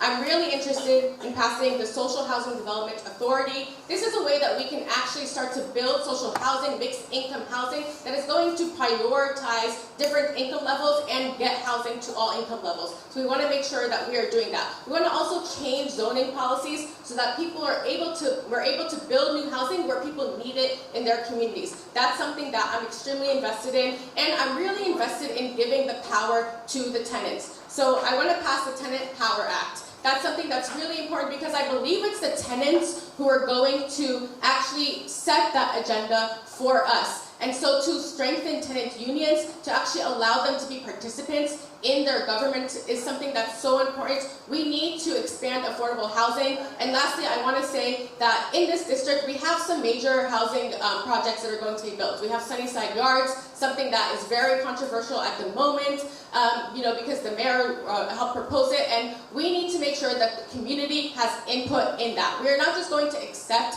housing development projects, we're going to make sure that we are getting union labor to be part of them, that they're being built eco-socially and sustainably, and that the community has a voice in how housing is built in their communities, in their neighborhoods.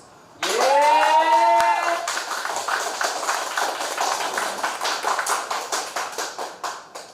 Nobody in our state should have to worry if they're going to get kicked out of their home. Nobody. I know this, like I mentioned, because I was kicked out of my home several times in this district and throughout Western Queens. I lived from basement apartment to basement apartment. Kicked out, I still remember the landlord yelling at my mom to kick us out. We didn't do anything wrong, they just wanted to raise the rent.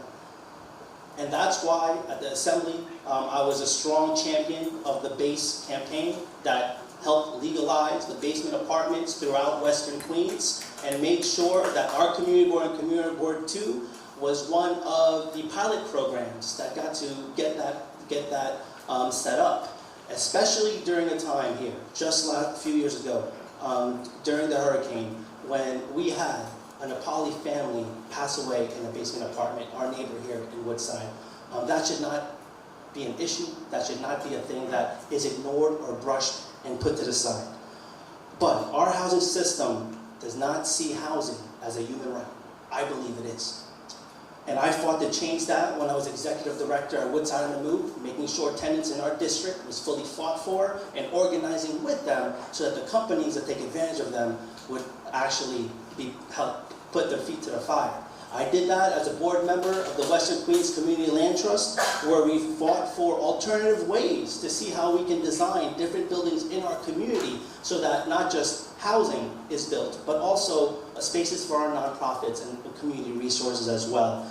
In the state Senate, I fully would push and champion to fund more affordable housing across our district, push more or increase the number of vouchers for our neighbors and residents, and also expand affordable housing, not just here in downstate, but across the state as well, working with our partners. And lastly, making sure we change and fight the developers in this AMI formula that they're using that does not at all reflect the income that is of Western Queens. So that's what I'm looking to fight for the state senate. And if you support housing as a human right, please vote for me on June 23rd. Thank you so much. Again, reminding candidates, please keep it under 2 minutes. Going into our next very important topic is immigration and state protection, and the state's protection in that. So District 12 is home to one of the most diverse immigrant populations in the country.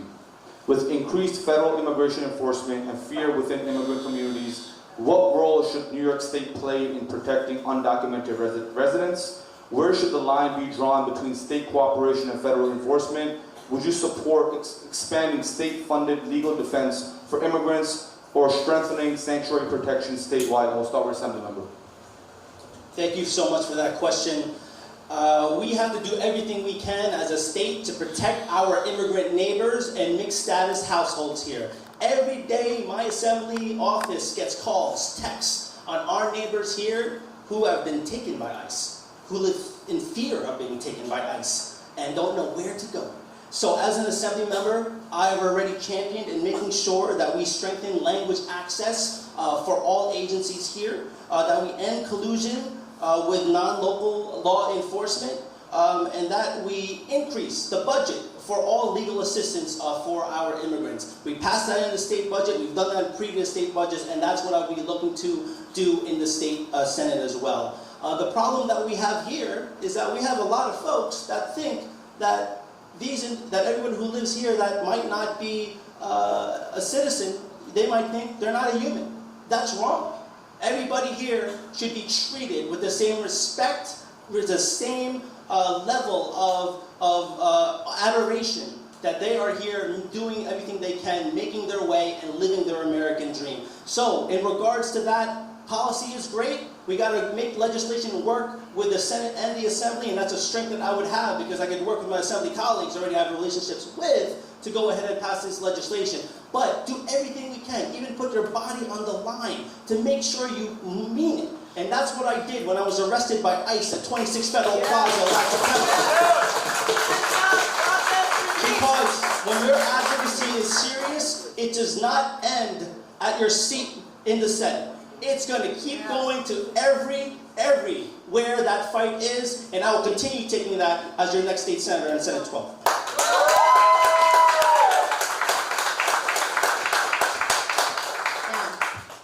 Thank you so much for this question. And, obviously I have talked about my own family's experience of ICE detention, family separation, and that's something that happened to us 15 years ago. We're 15 years ago, and we're still seeing communities on the streets being picked up today. And I think that's really horrifying. So I would say that me and my opponent very likely have the same policy platforms around immigration. I think for myself, the question that I ask is, why is New York State, which even has a Democratic majority at this time, still so stagnant at passing immigration policies that are going to support our communities? We have not had a movement as loud as this year with the deaths of Alex Peretti and Renee Good, what happened in Minneapolis. There are so many people who have spoken out about ICE, and yet we are still seeing our state legislator remain stagnant. So, of course, we want to make sure that we are getting the protections of New York for all, that we are stopping collaboration between state forces and ICE. But I think, and I really want to actually highlight one policy I really feel very strongly about, which is getting representation funded for people. I know how much that costs my own family, thousands and thousands of dollars, right, for people being picked up by ICE. But more importantly, we need to create a political will to make sure these policies get passed. We have to make sure that this is a central center priority. And especially with the federal government's threats looming around us, immigration is about the immigration policy, but it's about everything. It's about passing funding for healthcare. It's about passing better labor protections, because immigrants are going to be the ones most directly impacted at this moment, and the state needs to take this as an urgent matter. We're not seeing our governor do that, and we need to create the political pressure to make sure these policies got passed yesterday, but we're going to go into the Senate and make sure we get passed today.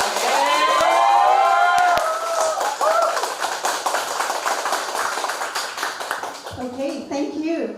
So we move on to the next topic, which is on public safety and quality of life. Residents across State Senate District 12 consistently express concerns about public safety, not only in terms of serious crimes, but also quality of life issues that directly affect daily life in neighborhoods like Roosevelt Avenue, including persistent reports of street-level prostitution, illegal vending, and associated disorders. At the same time, many community members emphasize the importance of ensuring enforcement is fair, culturally sensitive, and does not unfairly target immigrant populations or small vendors trying to make a living. What specific policies would you support at the state level to address these public safety and quality of life concerns in a way that balances enforcement with community trust? And how would you measure whether your approach is actually improving conditions on the ground in District 12? You can start with it. Do we do rock, paper, scissors? Okay. Public safety is something that has been a cornerstone of my organizing experience for so long. I started organizing around police reform when we found out when I was in college that the NYPD was surveilling Muslim communities. And we worked with a coalition of community organizers in different communities to pass the Community Safety Act at that time. This was to stop and frisk, and to stop surveillance of our communities. So we know that policing and public safety is something that is really important for us to pay attention to and for us to bring in communities with. Of course, in our own district, we want to make sure that laborers are protected, street vendors are protected, that people are not getting picked up by ICE, but also that there's not ICE collaboration with the police. And I feel really strongly about us passing the Cecilia's Act, but also about us organizing around it. I will tell you that even though I come from a community of color, even though I come from a community that is targeted by ICE, I often speak to community members who are actually very pro-policing sometimes because they have discrimination and things that they need to work through, and we need to help people understand. We need to help business owners understand. We need to help conservative communities understand that Cecilia's Act is something that would actually benefit our communities. Public safety is not about police coming in and picking up people off the street. Public safety is about investment in our communities. It's about workers being able to have dignified jobs so that they don't have to be picked up by in fear of police picking them up. Public safety is a holistic issue. It's something that I care a lot about. It's something that actually I would want to enter a committee to work on. And I think that it's something that we need to bring our community into because there's a lot of misinformation, but actually we're all impacted by discriminatory policing, and we need to empower our communities to fight back and to understand why they need to. Yeah.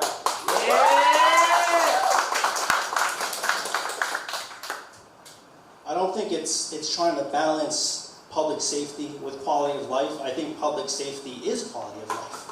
And I talk to constituents every day about these issues, from Roosevelt to Grand Ave to Queens Boulevard and Steinway. And I think that our approach to policing should be restorative, not punitive. I'm a proud sponsor in the Assembly of Daniel's Law that would ensure that mental health professionals or EMT would be the ones to respond to a mental crisis. This is the front lines of something that we could do, and it would impact situations like Wynn Rosario and others that we see when the NYPD are called to handle mental health situations that they have not been trained for. At the same time, we need to also ensure that in the budget, we're taking care of this as well, and it's not being ignored. That goes into what we see in Roosevelt Avenue on empowering organizations like an ACE that helps clean up the neighborhood, any pieces of trash or any of that, and also working with other elected officials to fund nonprofits that help throughout the neighborhood cleanup of that district. We've been doing that, and specifically with those issues, working with our assembly member colleagues here, the borough president, to try to get, we've got $1 million in funding for community organizations to go down the street and talk to those impacted by human trafficking, those that might need help and get those resources and services in which they might not have received otherwise. So that's what our approach should be to policing, making sure that punitive measures are put to the side. We live in a society that we're going to have to be with each other for a while, so restorative measures should be prioritized. That's what I'll be doing at the State Senate. Thank you.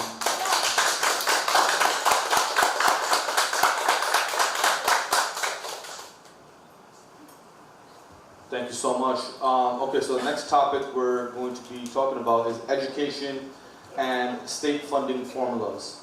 Public schools in Queens face overcrowding, high ENL student populations, and growing mental health needs.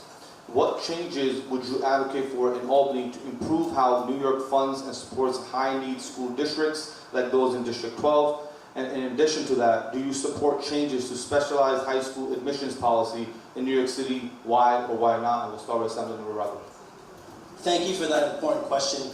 Education has been a priority for me since I was an executive director of Woodside on the Move, when we focused on working with our local schools, but also implementing after-school programs that are culturally competent and also in language to make sure our immigrant communities are included and respected. In regard to funding for our schools, foundation aid and the foundation aid formula and some discriminatory practices that are included in that is something I have been fighting for since I was a member of the U.S. Civil Rights Commission, in which we conducted a hearing here at CUNY Law School to find out and write a report on how these discriminating practices are being pushed forth. And we did that to change the budget formula and change the policy for New York State. Public school is a priority here for not just the district, but being a CUNY and SUNY alumni myself, we also have to make sure we're in touch with the teachers, the actual educators that are there on the front lines giving that education to our community. We have to invest in our schools to support students, to support these programs after school. Invest in our teachers. That's why I'm so proud to be endorsed by NYSET and UFT, because they know that I will be the strong candidate they need as State Senate to fight not just for teachers, to fight not just for workers and students, but all the schools and throughout the entire education system here in our state. Thank you so much. Thank you so much for this. Obviously, public school education is something that's such a priority to me. I grew up going to a public school my entire life, whether that was from elementary to junior high to high school to entering CUNY City College. And I think there are some important things that we need to do at an immediate level. Of course, we need to always ensure that we're funding our schools, and that's why I also believe the tax-the-rich revenue policies are going to help us have more funding. The biggest portion of the state budget goes into education. So that's something that we have to take really seriously. Now, teachers are asking for smaller class sizes. That is really important for us to invest in. When teachers are not able to handle the load of their students, when they're not able to give individual attention to their students, students suffer. I also believe that it's actually really important, again, that education policy is not just about the schools, it's also about our public services, it's about people having a dignified and affordable life, because one of the biggest factors to students' education is their parents. It's their parents being able to give them attention, their parents being able to sit with them after school, their parents being able to actually help them throughout their journey. So that's something that I believe our overall affordability agenda would assist with. And then also, I want to make sure that our government is divesting from charter schools. We need to lessen the number of charter schools, and we need to invest more in public schools.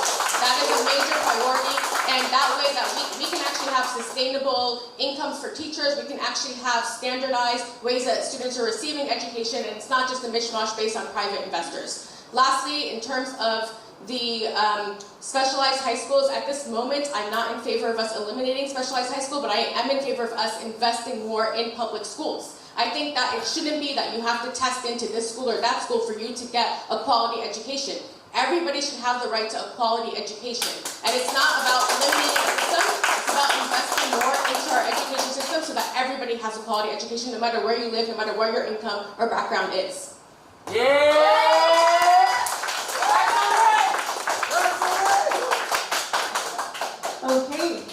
you. So we move on to the next topic, which is healthcare and Medicaid. It's our mental health system. Queens residents, especially immigrant communities, continue to face barriers in accessing affordable and culturally competent healthcare. What should New York State do to strengthen Medicaid, mental health services, and hospital funding in underserved communities like District 12? In addition, do you support expanding state-funded healthcare coverage regardless of immigration status?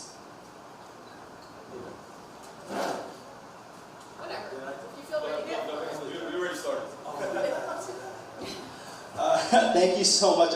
It's exciting, sorry. Healthcare, again, is a human right. It doesn't matter your status. If you're sick, you should get the medicine you need. If you need to see the doctor, you should see them today. You should not have to wait.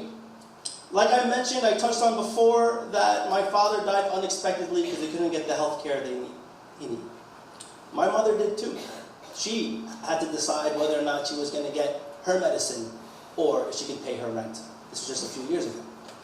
So again, I don't want to see anybody in that situation where they have to decide, should I gamble if I need this medicine or not? Or should I go and pay for the groceries? Should I go and pay for my student loans? Should I go and pay for the rent?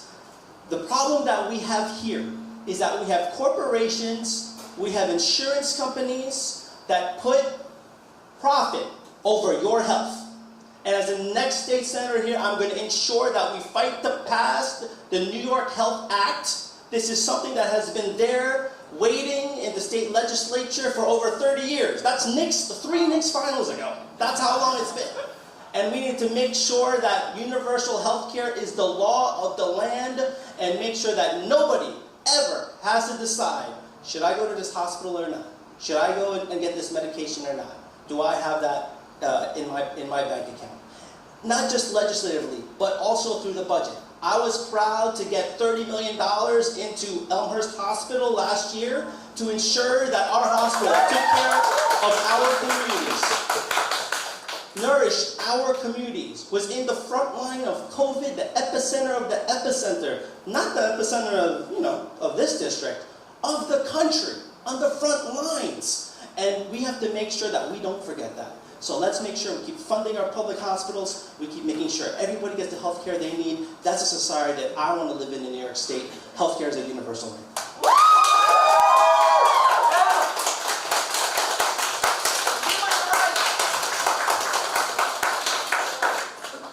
Yeah, thank you so much for this. And again, I think that this is a place where, I think our policy platforms align. And healthcare really needs to be treated like an urgent need in this moment.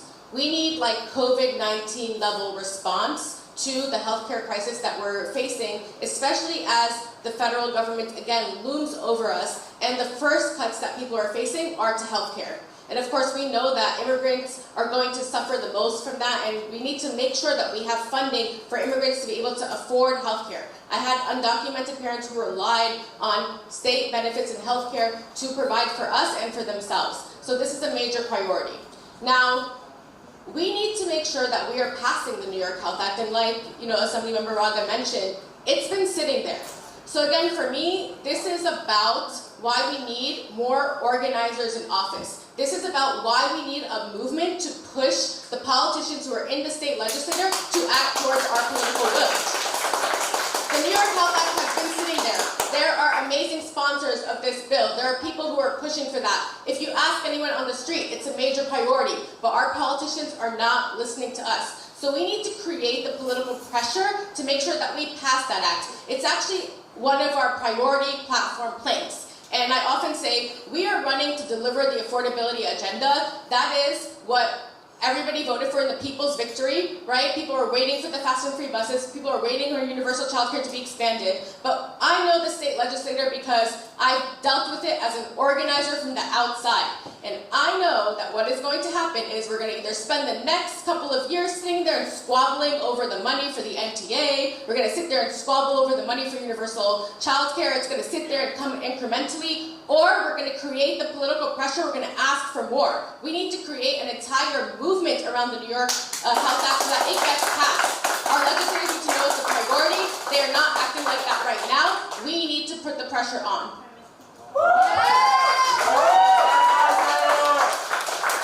Did you see my question sheet? Because I know you brought up MTA, so that's the next question. Is regarding the MTA. Who took the train today? Right here, right? Yeah, so it's a very important topic to this district. So District 12 is one of the most transit-dependent districts in New York City, with major reliance on subways, buses, and the MTA system. What specific reforms or funding priorities would you pursue in Albany to improve transit reliability, affordability, and service in Queens? And are you in support of the mayor's campaign promise of fast and free buses? And we'll start right up here. Thanks so much. Yes, one of the reasons that I'm running for office is to make sure that we deliver on that agenda. So fast and free buses is going to be something that is going to be a major part of the policy that we're going to try to push in the next few years. We're both lucky to be inheriting the seat of Senator Gianaris, who was a major proponent of the MTA and fixing the MTA, and he was somebody who was so instrumental in helping then Assemblymember Mamdani start the pilot program for the free bus programs, which we know was successful, and it proved that it's actually better and safer for buses to be free for everyone. And so we need to make sure that we are expanding on that program, that we're making sure that it's a priority for our governor, for our leadership to pay attention to and help deliver for us all. It's instrumental that we are successful in our demands as the left wing of the Democratic Party. People are saying it's impossible for us to have free buses. We know it's not impossible. We just need to make sure to get the policies passed, to get the revenue to do that. So that's going to be a major priority for us. And of course, we want to increase transit. We want to increase spending in transit. We want to make sure that the transit that we build is sustainable. We actually spend more money in repairs for the MTA than in building the MTA. We want to actually make sure that it's built sustainably so we're not spending the budget on repairs. Making sure that we have accessible platforms, making sure that we have elevators to help disabled constituents be able to get onto the platforms. These are all things that we need to invest in. We don't need a broken transit system. We need a better transit system, and we all deserve that. That's what gives us a dignified life. Lastly, I will say that I know there's some people who have the Queens Link on their minds. I think we need to continue the fight for that. We need to make sure that we're fighting for the Queens Link. It's still possible, even if we're building the Queensway. We're going to get the best thing delivered to our communities. We're going to have their input, and they're going to be part of the process.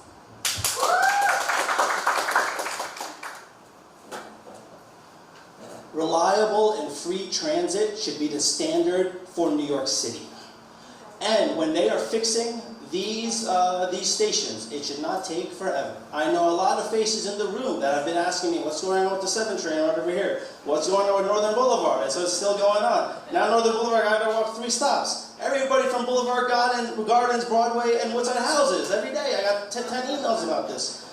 But what we really need to do is make sure that while we are in that effort with the intent to make transportation fast and free, that on the way, we need to incrementally make sure we get there. I was proud to stand with now Mayor Mamdani when he was an assembly member of Diversity Plaza across the street, when that campaign launched in my first month as an assembly member, and making sure we're fixing the MTA. Although we thought it was impossible, I was proud to co-sponsor the bus pilot and make sure it was added into the state budget, and that there was a pilot program in all our boroughs. That's something we need to continue to do. The problem we have here is that we have an MTA that gets fully funded every year. Every year they come in and say we need this money, but we don't know where it goes.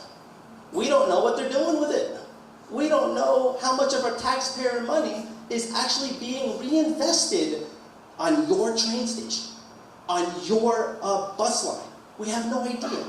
I remember a few years ago when our assembly office was on Naspeth on Grand Avenue, it was faster for me to walk from Roosevelt than wait for a QA team to get me over there. So we have to ensure that our streets are not ignored. And we have the highest, at the same time, while we focus on this transportation, we also have to focus on pedestrian safety. Right here on Roosevelt Avenue, we had Nishat Jamal who passed away because of the way our street lighting is nowhere to be found after dark. The way that public safety in that regard and transit safety is being deprioritized when we talk about investment in transportation in the state Senate. I'm going to make sure that's prioritized as well. Thank you. So we move on to the next question. And this is on the Metropolitan Park Casino proposal. The proposed Metropolitan Park Casino, an entertainment complex in nearby Corona, has generated significant debate across Queens. Supporters argue it would bring jobs, tax revenue, and economic investment to the area, while opponents raise concerns about gambling addiction, traffic congestion, strain on infrastructure, and long-term community impact. As a state senator representing this district, what is your position on the proposed project, and what specific conditions, if any, would need to be met for you to support or oppose it? And we'll start with Assemblymember Barrera. Thank you for that important question. It's an issue that resonates deeply with Western Queens residents, and I have a lot of reservations about this project, always did, and casinos in general. But in 2013, New Yorkers, through a ballot referendum, voted to approve 5 downstate gaming licenses. And today we are dealing with those consequences. And I had personal reservations, but I've talked to constituents, labor unions, and also nonprofit organizations that said that the tens of thousands of union jobs that are coming in, that the economic development that is promised, and $163 million in a community fund would bring resources into the community that otherwise would not be there. Now, as a state senator, what do we have the power to do moving forward? We can make sure that they adhere to those promises, to adhere that they are reinvesting into the community. And if they do not, if they're a little bit delayed, if they go ahead and they break their promise, I'll be the first to say we got to pull their license and we got to do it today. Thank you.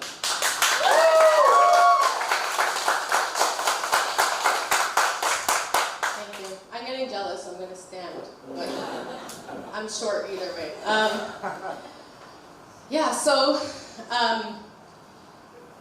The casino is one of the most resonant topics to the constituents and the community members in our district. Almost every conversation that I have with people in our district, people bring up the casino. People are really angry about it. People are angry that it has been approved, and people are really concerned because we all know that the concerns of the community are valid. That gambling addiction, drug and alcohol addiction, the human trafficking that will come with these projects is going to be detrimental for generations to affect our communities. And if we're centering our communities and their health and their affordability, this is not something that we should be supporting. Now, we know that it's already been passed, so we have 2 ways, I think, to deal with this. One is that there is a public pressure campaign that is being built by organizers around the casino. I think we need to talk to these organizers. We need to help them strategize around their targets. I think their target should be Kathy Hochul, right? They should be pressuring Kathy Hochul to rescind these licenses if possible. And of course, having a backer like Steve Cohen and his background is something that's really like reprehensible for us all. We really need to make sure to also target him. Steve Cohen should not be making decisions for our community members and their future lives. So that is something that's really important. And so we're going to push that and help organizers get to that win. I also believe, obviously, as a state representative, sometimes you get dealt a deal and you have to figure out how to make sure it's the best deal possible. For me, if this project actually does continue, we want to first fight for just labor contracts for everybody. We want to make sure that it's benefiting our communities. We can also create community input to actually have input on the plan of what is being built. We need more than casinos. We need parks. We need public investments. We need art centers. We need things that can be funded by this project that are actually going to benefit the youth and the people in our communities. So this is something we're going to be paying a ton of attention to, and I want to make sure we're part of the movement that is fighting against it. Thank you so much. The next question is I think, near and dear to a lot of people in this room. I know it is to the candidates. It's regarding the Israel-Gaza conflict and local community impact.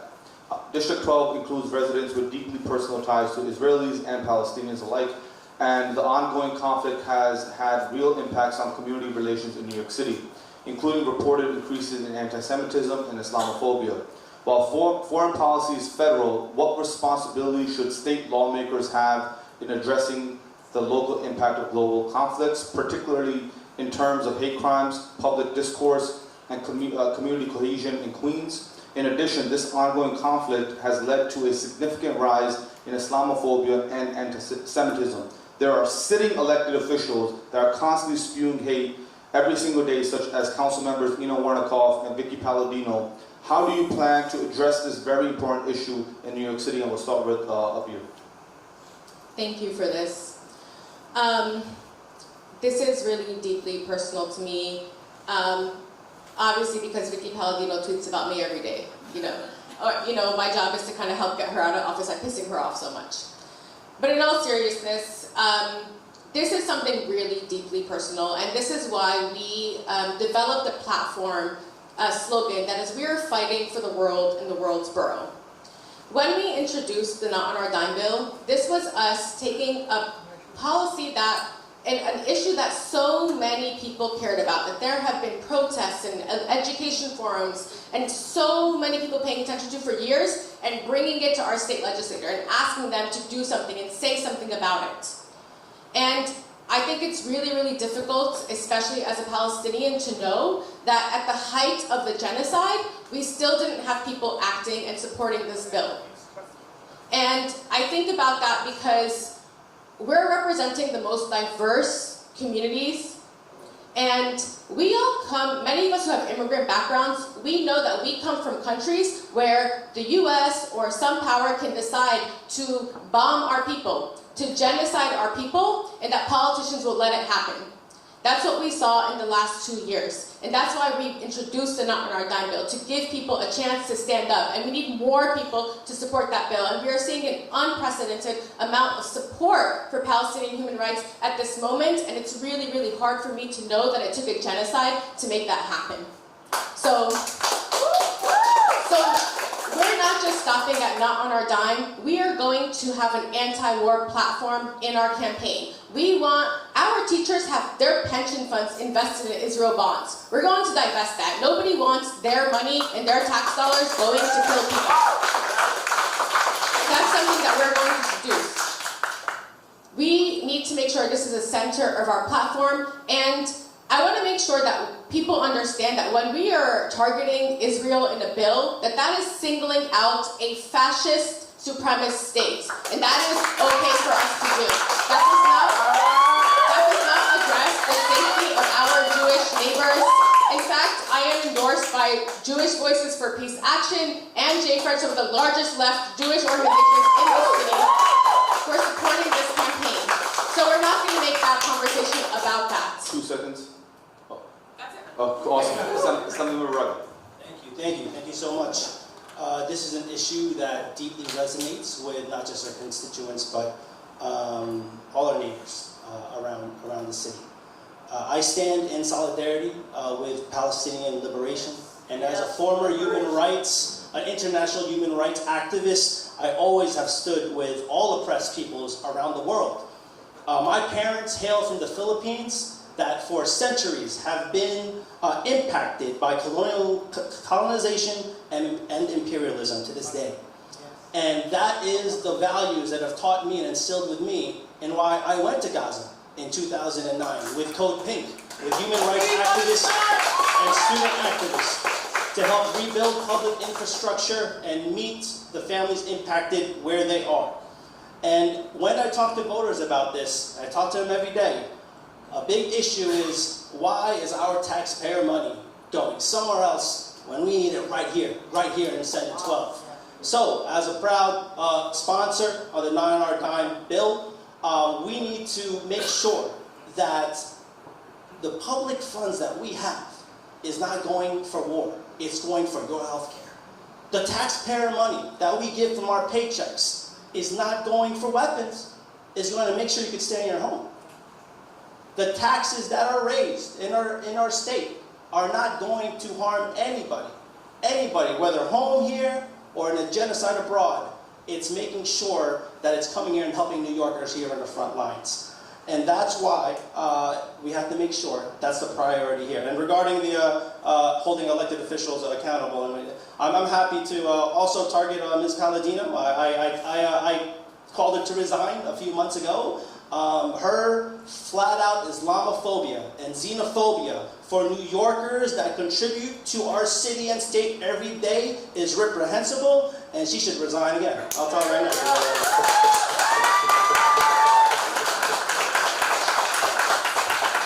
Lucky for us, we got 3 more years, so hopefully, you know.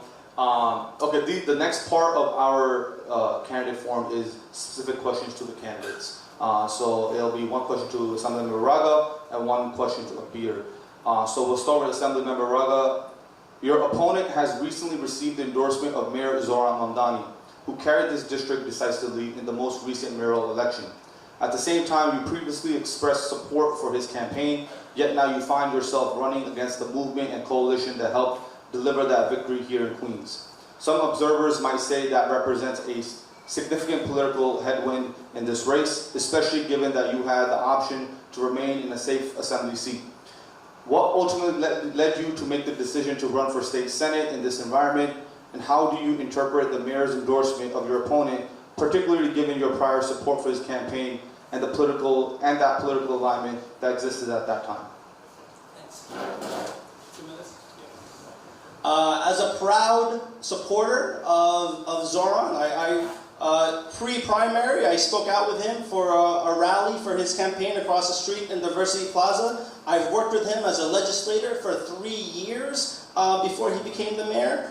And I helped make sure that this part of Western Queens knew more about his campaign and made sure it resonated last June and last November.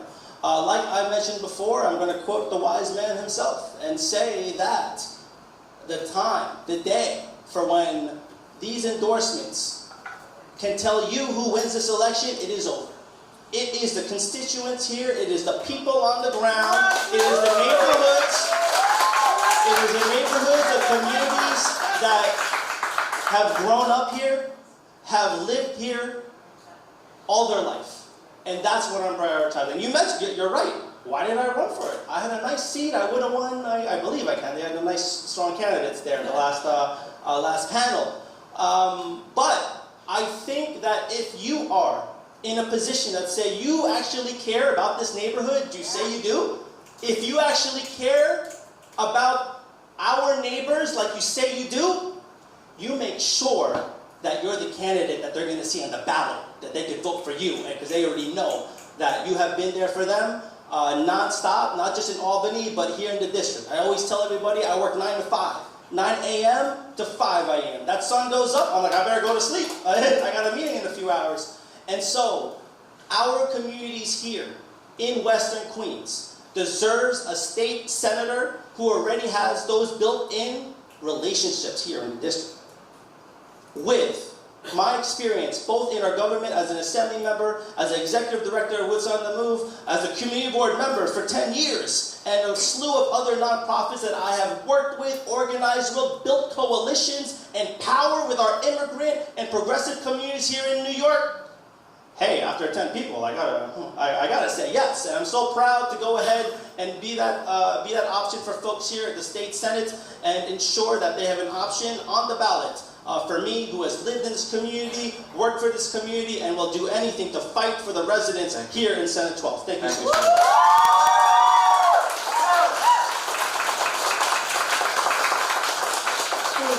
Thank you.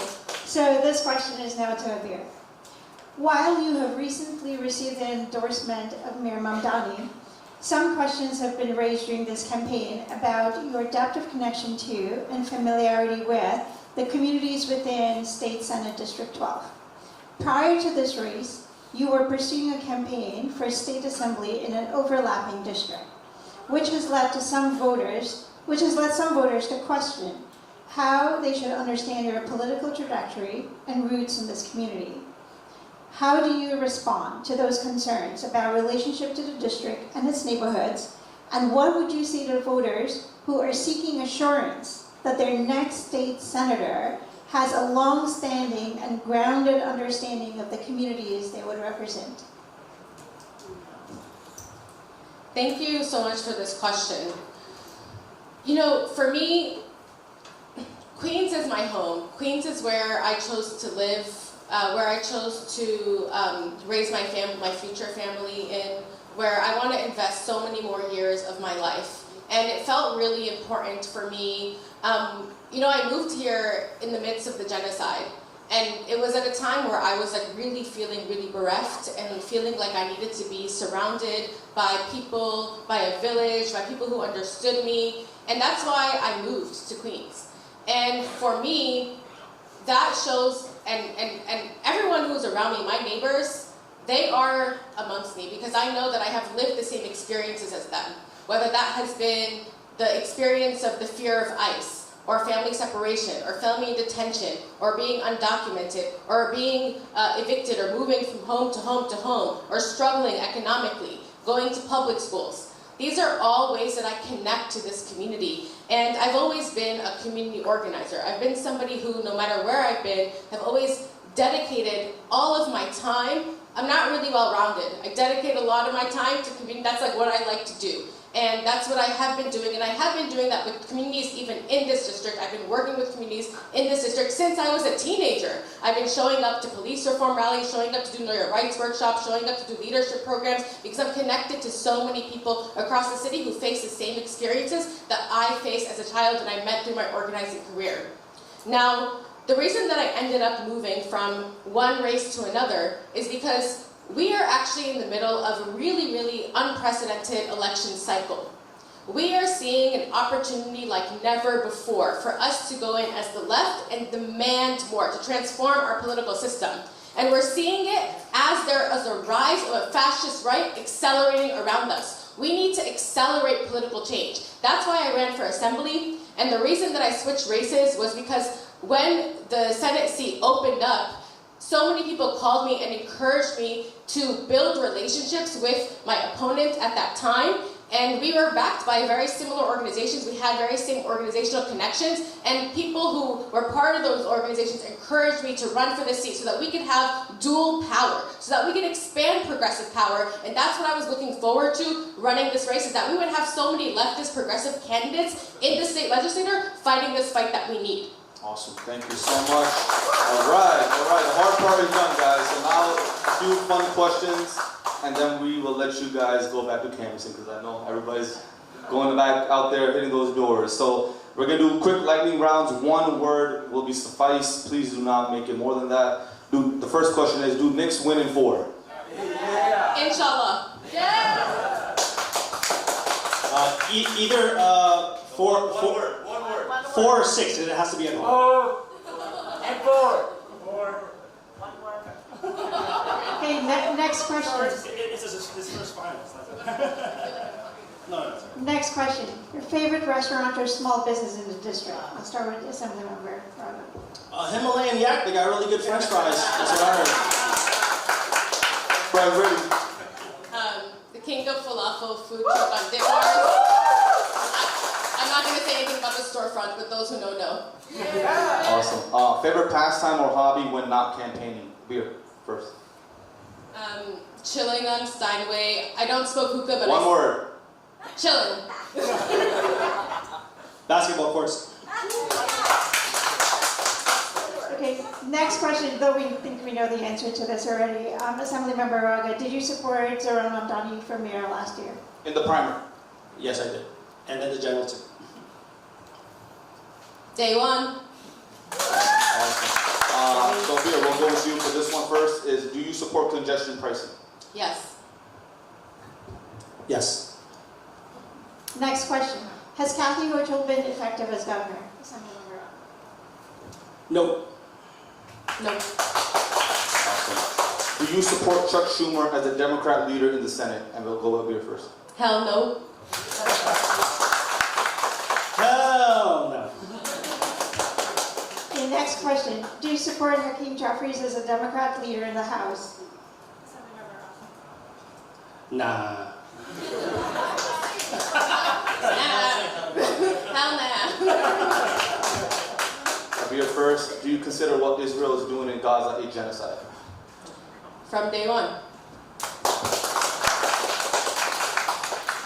Yes, so does the UN and every definition of a genocide. Awesome. So for this final segment of our candidate forum, each candidate will have an opportunity to ask their opponent one question. The question must relate to an issue, policy, position, or record relevant to Senate District 12. Each candidate will have 30 seconds to ask the question, and then the respondent has 90 seconds to respond. 30 seconds if a rebuttal is needed, and we'll start with Assemblymember Raga asking Kabir. All right. When I'm talking to neighbors a lot, I hear a lot of the need for more investment in food pantries across Western Queens. Which particular food pantry do you think should be reinvested in or supported or uplifted? Thanks for that. I think, well, one, we should invest in all of our food pantries. I live a few blocks away from Astoria Food Pantry. I know that one is really instrumental to folks, but there are so many around the district. I more so believe that, of course, we're going to be providing funding and support for those pantries, but we need an affordability agenda so that people don't need to rely on food pantries.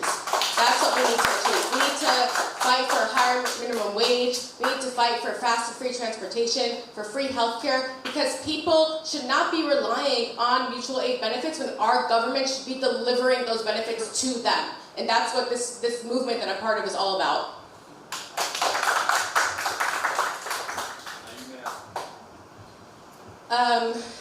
Assemblymember Raga.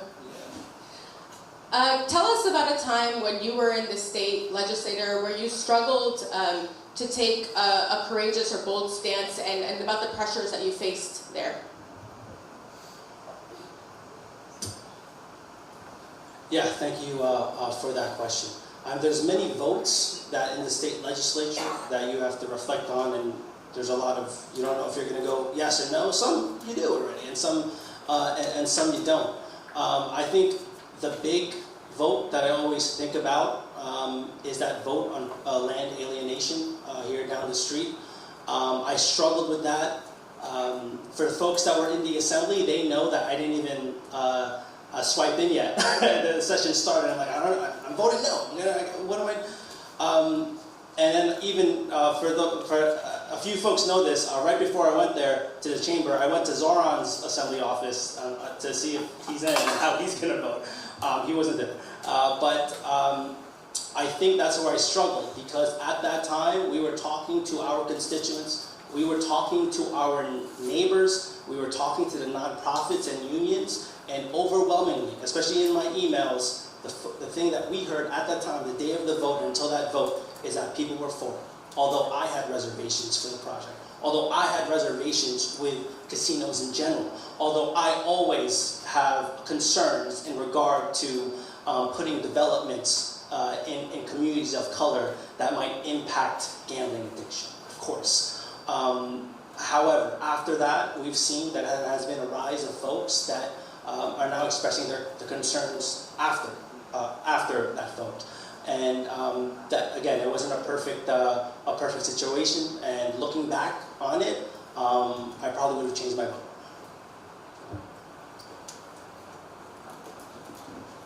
Thank you. Now, as we move toward the conclusion of today's forum, this last question is for both of you.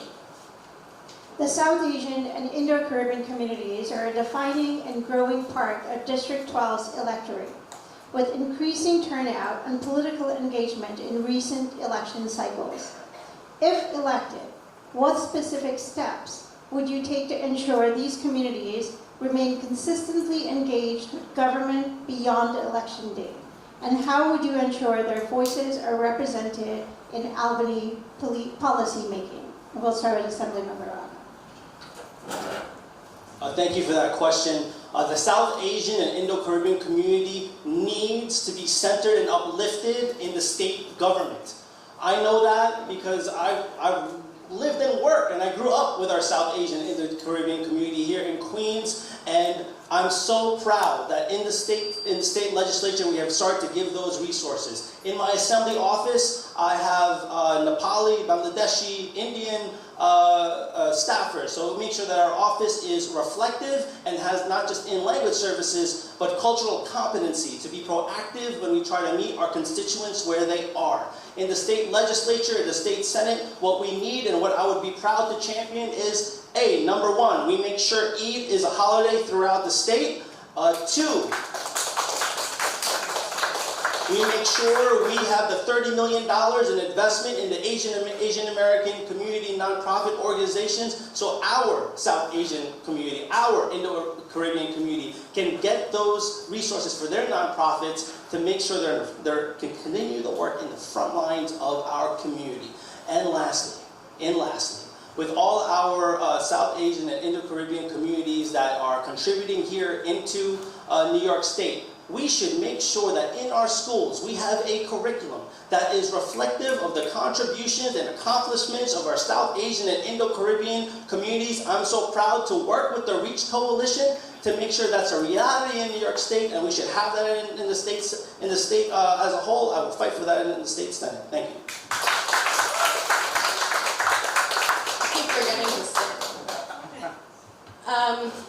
The South Asian and Indo-Caribbean communities in Queens, but also all across New York City, are so dear to me because I've been working with these communities my entire life, especially dealing with post 9/11 war on terror policies. And we know that they didn't just affect Muslims, they affected people who were perceived to be Muslim. And the first violent hate crime that happened post 9/11 happened to a Sikh man.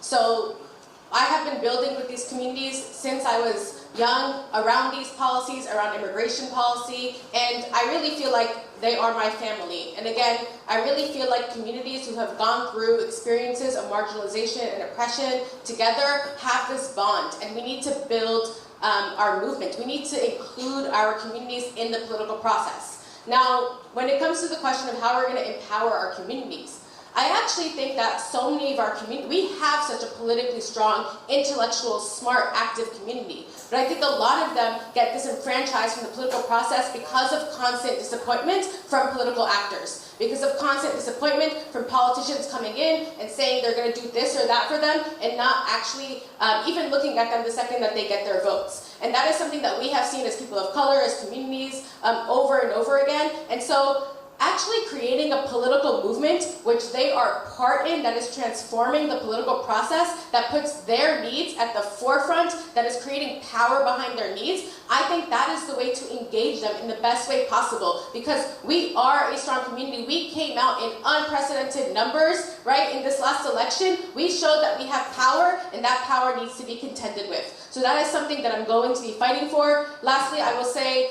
I really love that Assemblymember Raga has championed this anti-caste bill. That is exactly the kind of bill that we need to be fighting for. When we say the world, we fight for the world and the world's borough, we are acknowledging we're fighting for people here, but we are connected to people across the globe. And sometimes we have systems that come from across the globe that are impacting our communities here, like caste discrimination. This is something, that is very related to why we introduced the Not on Our Dime bill, because we are so interconnected as communities, as the most diverse place in the world, and we know that our communities want to fight for everyone. Thank you so much. We're going to do closing thing. We're going to do something fun because I know we're having a battle who goes first. Let's do a rock, paper, scissors game. Loser goes first. So, rock. All right, ready? Rock, paper, scissors, say shoot. We're so similar. Listen. Ready? Wait. No, let me count. Let me be the referee. I'm helping you. Okay, ready? Rock, paper, scissors, say shoot. I knew it. Okay, so Abir, go ahead. Floor is yours. Okay. Again, thank you all for this. It's so enriching to know the issues that are concerning you all and to be able to speak face to face to our voters. And I want to let you all know that for me, I'm not running against anyone. For me, I'm running for something. I'm running for a movement I believe in. I'm running to see the political transformation that I have been waiting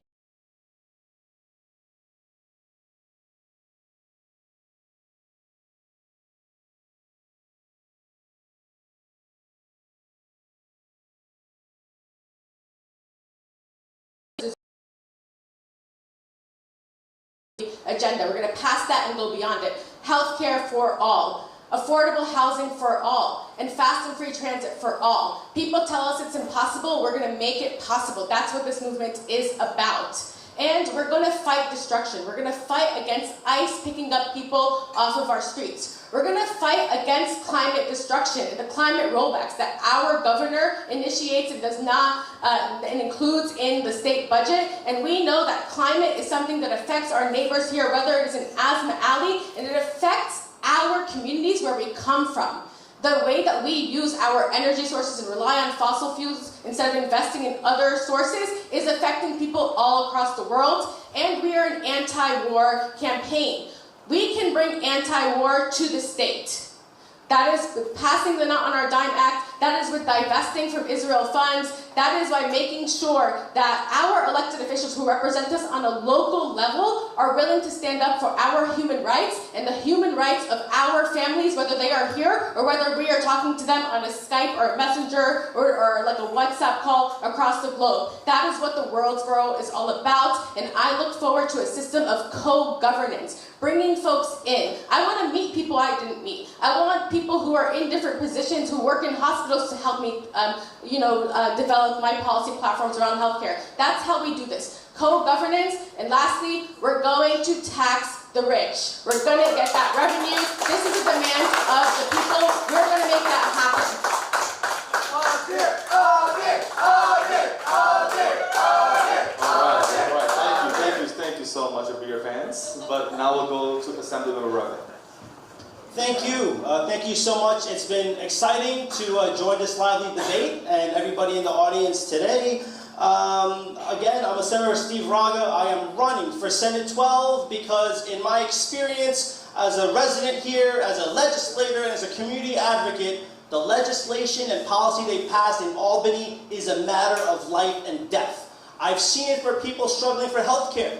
I've seen it with my neighbors who are trying to afford to stay in their homes. I see it with folks that are trying to get where they're late to their hospital appointment or doctor's appointment because of our crumbling transportation infrastructure. I see it with our neighbors who are torn apart from our families here because of ICE, just living around here, that do live around this corner. I see it because of the lack of union jobs that are being created because we are not making the ultra-rich pay their fair share. We are not making these corporations that have been making money hand over fist for decades not contribute their part. And those are all instances when we talk throughout our district, when we talk to our neighbors, continue to be the top 5 issues that we see throughout the district. We want to make sure that you have a good job. We want to make sure that because of a good job, you can pay for your groceries and stay and pay your rent. We want to make sure that you have that. If there's a medical emergency, you will not fall into medical debt in New York. And we are going to do that by not taxing the everyday working families here, not making sure we're asking the middle class to pay a little bit more.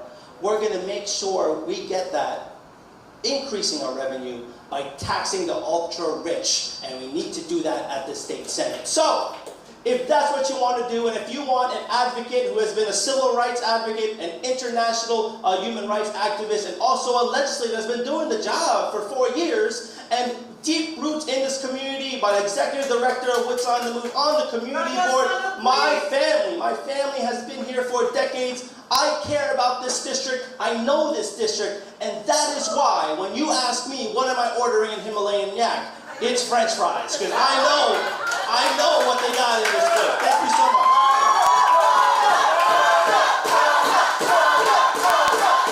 All right, Raga fans. All right, before we end, I know sometimes we get a tendency to rush, but I just want to take a moment, thank the candidates. Can we give them both a big round of applause?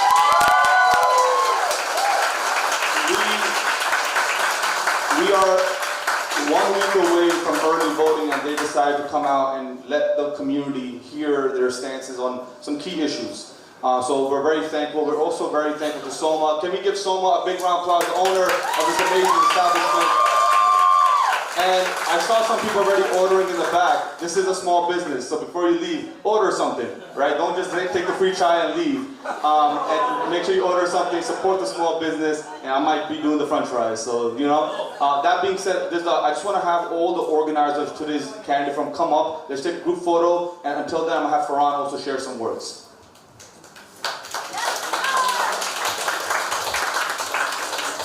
Thank you all so much. Thank you all once again for coming out here. Thank you to the candidates for Senate District 12 as well as our earlier segment, Assembly District 30 for coming out here. I'm very grateful for our organizers that, you know, decided to do this with us in partnership. The Himalayan Democratic Voice as well as the New American Voters Alliance. And I once again want to give a huge shout out to the owner of this restaurant, Soma, because I remember that when I called Soma and I told her that this is an idea I have, she said, no worries, this space is for the community, please come by. So I want to emphasize our Japanese message again. Before you leave, please be sure to buy something from this place because they were generous enough to lend us this space for us to come together as a community, not only to support the candidates, but to hear firsthand about the vision they have for this area. And it is our due diligence that we return the favor back. Soma, thank you so much again. Himalayan Democratic Voice, thank you so much. New American Voters Alliance, thank you so much. And to our team, thank you once again. And have a good rest of your day.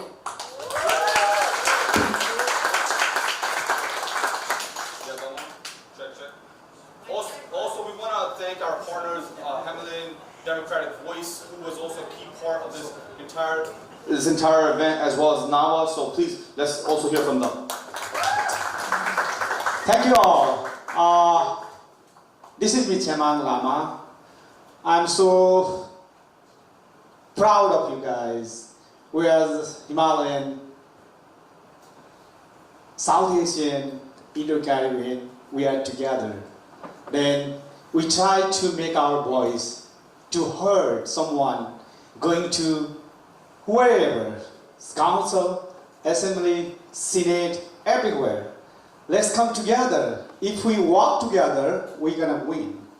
We are minority under minority people. That's why we are seeking our leader has to lead us. Then thank you for coming, everyone. See you next time. Thank you. Great, thank you guys so much for coming out. NAVA was founded in order to empower the voices of immigrant communities. And so I'm so heartened to see such a wonderful, diverse group here. Thank you so much for coming out. And like everyone else said, please buy something from the restaurant. It's a immigrant business. Thank you so much and have a great afternoon. Awesome. So once again, the team members, please don't be shy. This brother's mad shy. Come up, bro. He was so helpful. Come up, let's take a group photo, and then I'm sure you guys have a lot of questions, but they do have to go, and I'm so grateful we actually ended on time, so first time for everything. I told you, right? 3 o'clock. All right, cool, let's take a group photo. Thank you once again, guys. Make sure you early vote, make sure you promote. It's gonna be very low voter turnout, so you have to make sure you do your part. Tell 5 people, tell 10 people, not just for this district, across New York State. So thank you once again for coming out.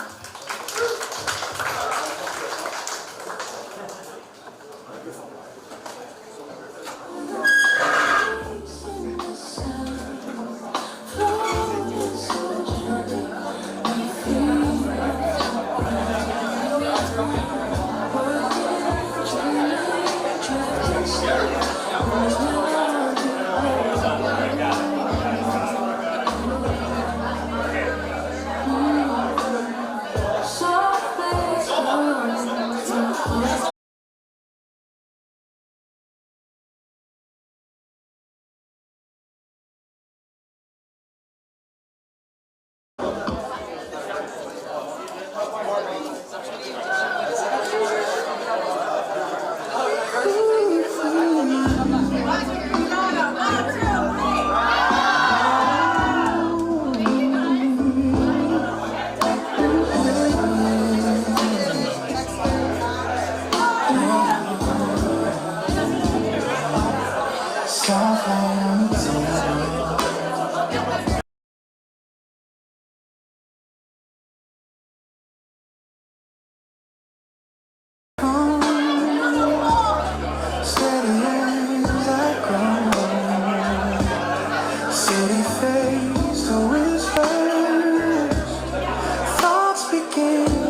inside the silence.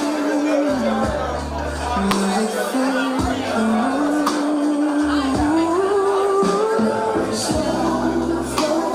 So